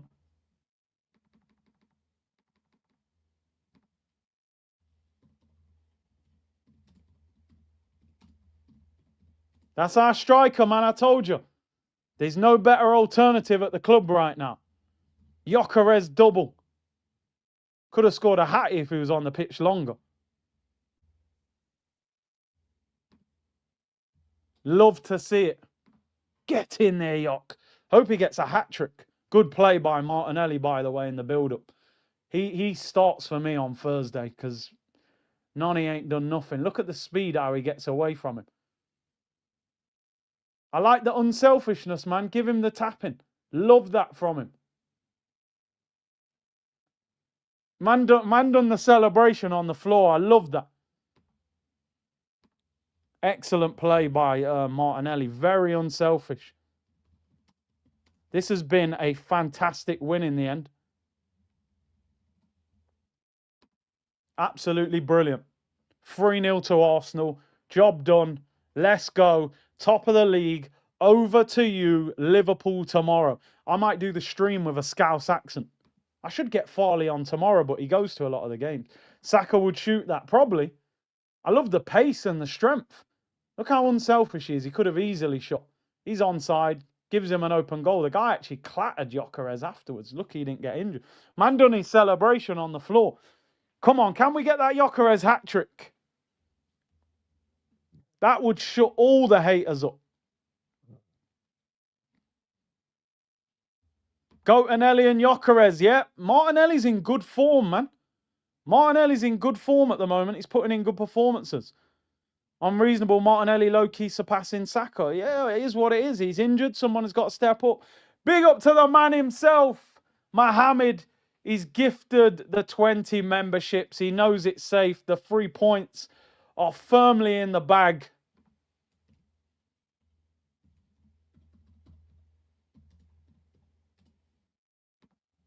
And big up to everyone who's managed to get a membership. Always make sure your settings are switched on so you're eligible to be gifted memberships. Mohammed is a legend. Gifts 20 every time we win. Could have scored again. Eze, unlucky. No own goals yet. Martinelli's in the zone, man. Yup, the real deal. Yeah, he's doing his thing. Doing his thing. The whistle will blow shortly. Can we get another goal? We're in the 96th minute. Oh, he saves it. Oh, we could have scored again. The full-time whistle goes. Come on, the Arsenal. Martinelli's enjoying himself just before that. Arsenal have won by 3-0. A massive victory for Arsenal. Come on. 3 shots on target. A 3-0 victory. That is a massive result for Arsenal. Absolutely massive. That could be pivotal. Absolutely pivotal in the title race. I will be doing Liverpool against Manchester City watch-along tomorrow. How big and how important is that game going to be? Just quickly, by the way, Declan Rice is just... We talk about him all the time, but he's just an absolute machine of a footballer. He never stops running. He does so much dirty work for this group. He's just an outstanding footballer. He's an outstanding footballer, genuinely, for this team. He's pivotal. He's the engine of this team. Aston Villa have drawn 1-1 with Bournemouth, which is just brilliant as well. They're now 9 points behind us. Listen, I didn't expect Villa to lose today, but a draw, I'm surprised. Things are falling into place for this football club to go and win this title. If we can get Liverpool to beat Man City tomorrow, even draw, we will be absolutely flying. Today was fantastic for Arsenal, genuinely, for so many reasons. Zubimendi, quality goal. Gyökeres comes off the bench, bags 2. Do you know what I mean? It's just brilliant. I'm actually really, really pleased with the way we managed that game. First off, wasn't great to watch. You can see there Gyökeres going up to Martinelli. He's like, yeah, man, give me the ball. That's what I can do. Big K, Yok is hotter than Owen goals. He's doing his thing, bro. I'm telling you, let him keep building. Yok the builder. Yok the builder, bro. 8 Premier League goals now. 8 Premier League goals. 13 goals in all competition, 2 assists, 15 GA. He'll get 20 plus in all comps. That can win us the title from this position. My Bitcoin has tripled in 1 day. Big up to Black. You stayed invested. T-Dot never sold my Glock stocks. Put some respect on his name. He's never hid. He's never hid, bro. Astra said, come on, you Gunners. Long time listener. Big up the K unit. Yeah, you're out of control today, but I love it, people. We're top. We're flying. Black Gemini, you legend, gifted 10 to the community. Big up. Make sure your settings are switched on. And he's come back with 5 as well. I got 5 on it. I was in with the endo. Hey, come on. Amichi's gifted 5. Big up your damn self. Legends. Mohammed, haters gonna hate. 9 points clear. Brace for the Glock. Absolutely amazing. Really, really appreciate the support. Enjoyed that second half.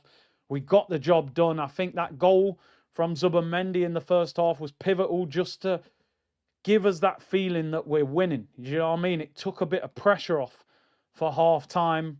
I'm going to give 5 members as well. The feeling is good. The mood is good, people. So let's gift to you guys for the support. You know what I mean? There we go. 5 memberships at Curtis Shaw TV as well. Declan Rice, immense today. Saliba second half, showed some maturity. I thought he could get sent off. Xhaka and Arteta there hugging each other after the game. You could tell they love each other, can't they? But listen, absolutely brilliant. Absolutely brilliant. This was a tough game today. A lot of people were nervous. Sunderland very physical, very well organised. We got that goal before half time. We weren't amazing in the first half, but second half we did the job. Gyökeres came on. He made good substitutions early. Arteta's learning. I'm really, really pleased with what I've seen today. I think Gyökeres is going to get better between now and the end of the season. I think Havertz actually is important in how Gyökeres plays, and even Martinelli's done well in recent games as well. We are winning the league, said Viraj. I hope you're right. Great win. Blessings to all, especially Curtis, says Martin. Bosch J said he's a new member. Big up to you. Fitz said you love him, but you slagged off Jokeres something fierce. Wish I was his lawyer. Well, they were calling me his lawyer. But listen, again, Fitz, when he was not doing basics like holding the ball up, I'm going to criticise that because that's got nothing to do with new league. That's just you're not doing the basics well. I was never really onto him too much for not scoring because you can still play well without scoring. I was onto him when he was not doing the basics, but now it looks like he's starting to, improve. What was it? 4 in 7 before today. He's just scored 2, so he's got 6 in 8 now in terms of GA. Curtis getting us through this. Big up to G. I was harsh on Yok when he really wasn't performing, but I never wrote him off. I was never saying put Jesus or Havertz up front. I said he's the best of what we've got. We've got to make it work, and hopefully it's starting to click. Amazing support for today. How many likes did we get? Surely we got 3,000 likes. Surely we hit 3,000 likes, people. We've got 6.5K locked in, man. Big up your damn selves. We're at 2.2K likes. What has happened to Villa? Let's have a look at the league table. Let's have a look at the league. Are we starting to get a little bit excited? Be honest. Tomorrow's result's going to be pivotal. If City beat Liverpool at Anfield, that takes away a little bit from today, but at least we've ticked off another game. But if Liverpool beat them or even draw, I'm going to start getting a little bit excited. I can't help it. Arsenal are top of the league. Another win today. 25 games gone. 17 wins, 5 draws, 3 defeats. Joint top scorers now with Man City as well, with the best defence in the league. And we are 6 goals ahead of Man City on goal difference, which, can be pivotal if you ever get into a terrible situation where we're level on points, better goal difference, but we don't even want to get near that. Aston Villa today drew with Bournemouth away from home. They're very inconsistent at the moment. Are they going to fade out of the title race? I think they probably will. They lost to Brentford last week. They've now drawn with Bournemouth. They've got some tricky games coming up. They've still got Man United at Old Trafford. They've still got Man City away. They've still got Liverpool. They've still got Tottenham. They've still got Newcastle. Villa aren't going to win the league. Let's just say it, right? They are not winning the title. They're inconsistent. They don't have the squad. And I think for them, just concentrate on getting Champions League football. Today was huge. I'm really, really pleased about what we delivered today. Because, leading up to half-time, you're thinking, if we go in at 0-0, this is nerve-wracking. Zubimendi, excellent goal. Shoot from outside the area. We've got players that can hit a ball. Doesn't always have to be the pretty little 1-2 in the 6-yard box tapping it in. Hit the ball, post and in. I'm just really pleased with that performance. Really, really pleased. Lincoln, big up with the super sticker. Rich said our injuries worry me, 1 in, 1 out. I really hope that was only cramp for Trossard. He came off holding his hamstring. We've got a lot of football. And Saka's out for 2 or 3 weeks. Noni wasn't great today. We're down really to 3 wingers. I think it's going to have to be that Eze helps out on the wing. He may have to play some games left wing because if Trossard is out, then we are down to Noni and Martinelli. So you're going to need Eze in rotation. You might have to move Jesus wide at times as well. Big up Elliot Roberts, 7 goals scored, 0 conceded after United. That's how you bounce back. I mean, what did Mandela say? It ain't about how many times you fall. It's about how many times you get up. That Man United game hurt all of us. And we've responded in the right way. And I always say, I need to see Arteta learning from previous mistakes. And I feel like we're learning. I've said many times, people, and I don't deny it. I don't go as far as to say, I think we're going to win it. But what I do say is, I do feel different about Arsenal this season than the last 3 seasons. 22-23, we played great football. But the moment Saliba got injured, it felt like it was slipping away from us. You know what I mean? Slipping, I'm falling, I can't get up. DMX settings. 23-24, City didn't lose from December till the end of the season. They were hunting us down like Usain Bolt in lane 4. We were Johan Blake. It's a matter of time before Bolt gets ahead and hits the lightning celebration. 24-25, we never got going, didn't have a good enough transfer window, we crumbled. But I can't lie, I feel different this year. I feel like something special is going to happen this season. I can't deny that feeling. I just can't. It's undeniable. I have the feeling in my belly, guys. I have the feeling in my belly. And it's not indigestion. I feel like trophies are heading to the Emirates. What trophies? I don't know, but I think we're going to see Odegaard lifting trophies. If he can lift the trophy, because people saying he's vegan and he looks weak. So maybe he'll drop the Premier League title on his foot. But no, listen, Liverpool, come on, Liverpool. You'll never walk alone. Brookside, you know, all of that. Ian Rush, John Barnes, Kenny Dalglish, just put it all together and turn that Man City team over. I'm telling you now. Liverpool, you've suffered over the years with Man City and them title races, getting what, 97 points, not winning the league. Get Pep out of here, man. Come on. Do us a favour. Some of my Liverpool mates are messaging me going, oh, I don't even want them to win tomorrow because Arsenal fans will be unbearable. I'm like, bro, you was ringing me when Liverpool was in a title race saying, oh, you should be supporting Liverpool because Man City are plastic and they bought it all and this, that, the other. So I need to see that same energy back. Liverpool, we're doing it for the sake of football. 115, Pep. We need to tear that down so we can, you know what I mean? Come on, man. Let's go. Liverpool. Come on, man. Steven Gerrard energy tomorrow. Not where he slipped over. Not that kind of energy. The, you know, scoring rockets and stuff like that. Dollar, big up to you. New member, Dollar XD, big up your damn self.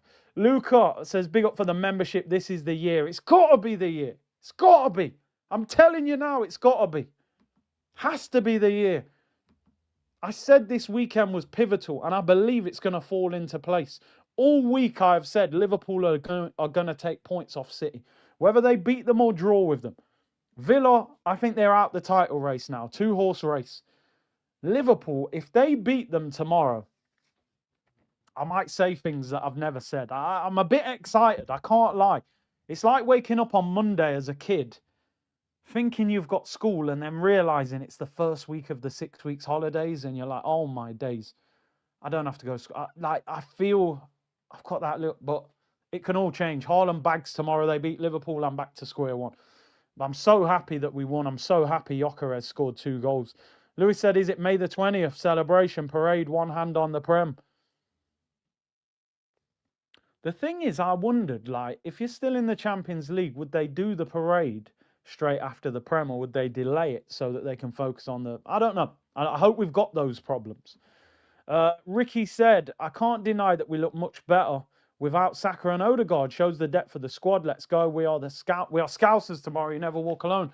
Odegaard, I agree. Saka, I'm not so sure. Noni was not good today. But at least he plays on the front foot a little bit more.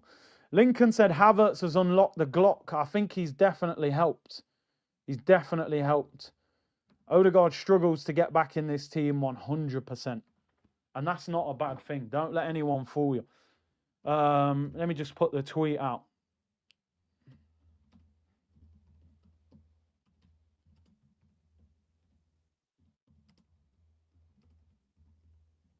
Fantastic result despite some changes. Rice drove us all game.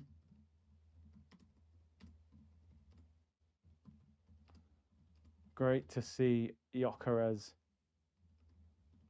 with the double. Huge game at Anfield tomorrow.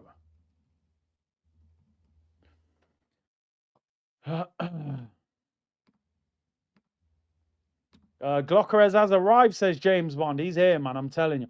All them haters, what are they saying? 13 goals all comps. He'll get 20 all comps. He's got 3 assists.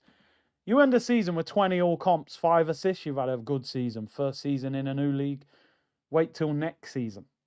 Especially if we're the champions as well. Do you know what I mean? Especially if we're the champions. Imagine the kind of energy he's going to have. He's here, man. He's arrived. The plane's landed. Go and collect your luggage. If the service is there, Glock will score. If he doesn't, then he is open to criticism. Yeah. Alfred, remember the years I said, he said it for years, Alfred. Play Martinelli as a striker or on the wing with his stronger foot. He's not skilled enough to invert off the left. He needed to be able to run straight and direct. If Trossard, we could potentially play Trossard Martinelli out wide against Bournemouth. Not Bournemouth, sorry, Brentford. But it's whether Trossard's fit now. Arsenal and the Pistons both going to fight for the first title since 2004. I might overdose on dopamine if it happens. Rice and Cade Cunningham, you changed my life. The Pistons are going mad, aren't they, in the NBA? They've been like soft in the NBA for years. I'm looking like they're mashing work in the Eastern Conference, man. Cade Cunningham's going mad. Tottenham are 6 points from relegation. Oh, the top feels so much better than the bottom. So much better. Tottenham, you're a window shopper. Mad at me. I think I know why. I mean, listen, man, just make sure you stay in the league, man. We kind of like the North London derby. You know what I'm saying? But if they got to get relegated, then so be it. You know what I mean? So be it. Year in the Championship might do them good. Might do them good. As long as they've got concerts there, that's all that matters. Who really cares? As long as there's a few Kendrick concerts there every now and then, I'm good with it. No Slippy G energy tomorrow. Nah, none of that. We need proper You'll Never Walk Alone tomorrow. I might even sing it pre-kickoff. I'm not even bantering. It's a Beatles sing-along tomorrow, yeah? I'm with you. We are there tomorrow, people. It's the Beatles against Oasis tomorrow. Zubi second highest scorer in the Prem, top signing. Yeah, when he's good, he's brilliant. I say it all the time. I don't think he's a 6. I think he could be an 8. Rish, imagine Arsenal winning the Prem and Tottenham relegated. It's just unbelievable. Unreasonable.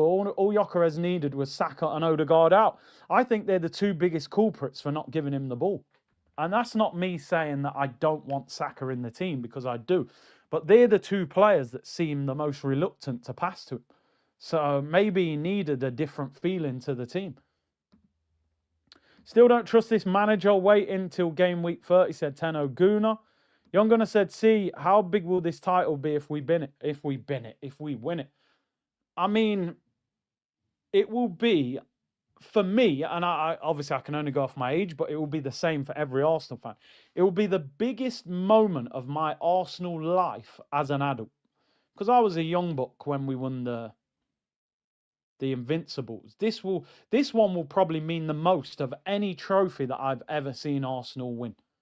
I'd go as far as that.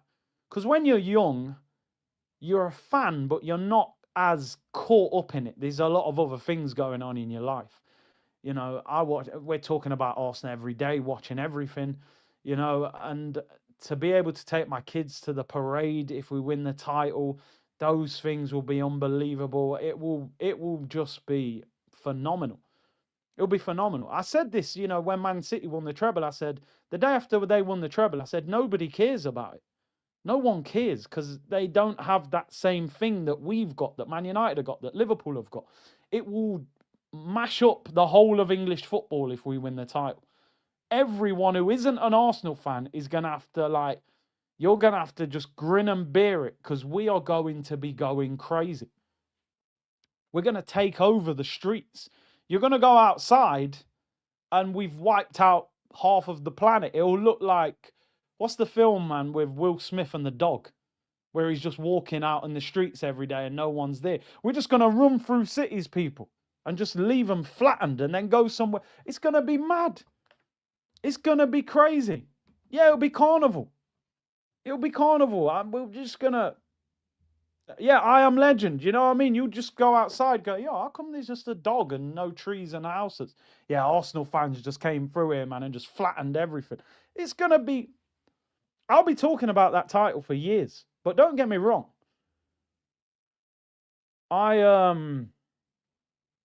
If we win the league, I want us to build. I won't settle for a title. I need the star above the badge. I say this every year. This club ain't complete until there is a star above Arsenal's badge. All that Champions of Europe, you'll never sing that. I don't want to hear that from anybody ever again. If we win the league, I want the Champions League as well. I've said many times on this channel, I don't want to get carried away, but I think we can actually win more than one trophy this season.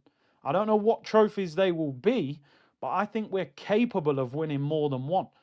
Sometimes when you're hot, you've got to capitalize. You've got to win as much as you can, because maybe next season, Man United are in the Champions League. They get Luis Enrique. Maybe Pep spends 300 million. Maybe Liverpool click and Isak scores 25 goals. You've got to dominate while the opportunity is there. You've got to win as much as you can. And I don't see anybody that we should be afraid of. Listen, it's difficult. Nobody has won the quad really in the Prem. I don't expect us to win a quad. But can we win two? Two big ones? I don't know. Let's see. Let's see. But things are going well right now. Things are going well. Very well. Very, very well. I feel good right now. I can't lie. I feel good when you're dancing in my arms, listening to a reggae song. Feel good. Yo, that's how I'm feeling right now. I can't lie. Tomorrow morning, I'm blasting music in the house. It's that kind of feeling right now. The feel good factor is here. We got to embrace it. Liverpool going to beat them tomorrow. I can feel it. That Scouse energy, man. I tried to focus on the positives, but those last minutes drop points against Sunderland and Villa would have really had me dreaming. I hear you. We should be further ahead. Havertz has present, while Odegaard has none. Big up to you, Carl. And Bleck, yeah, we'll go out on this. He said, end the stream if you hate Tottenham. People, I want to say thank you very much to all of you tuning in. Absolute legends. We got a last super chat. Gunners, do not let anyone minimise the title win. Liverpool and Man City spent a combined 1 billion with two managers that have won the league. Massive. No one can downplay our title. All this, you're the most boring team. You're not good to watch. I don't care about none of that. Yeah, I don't care. We'll be sailing off into the sunset. Yeah, you lot have your conversations about your season. Yeah, that's all I'm here for. People, thank you very much for tuning in. Fantastic stream. Really appreciate the support as always. Hit the like, hype up the video. We're top of the league. We're 9 points clear. We're feeling good right now. 4:15 p.m. tomorrow, I will be live for 4:30 kickoff. Liverpool against Manchester City. Massive game in the title race. My fan cam reaction will be out in the next hour or so to this game if you haven't managed to tune in. Enjoy your weekends. Hopefully you'll be all in to the chat tomorrow. Arsenal, top of the league, 9 points clear. I'm starting to dream a little bit, people.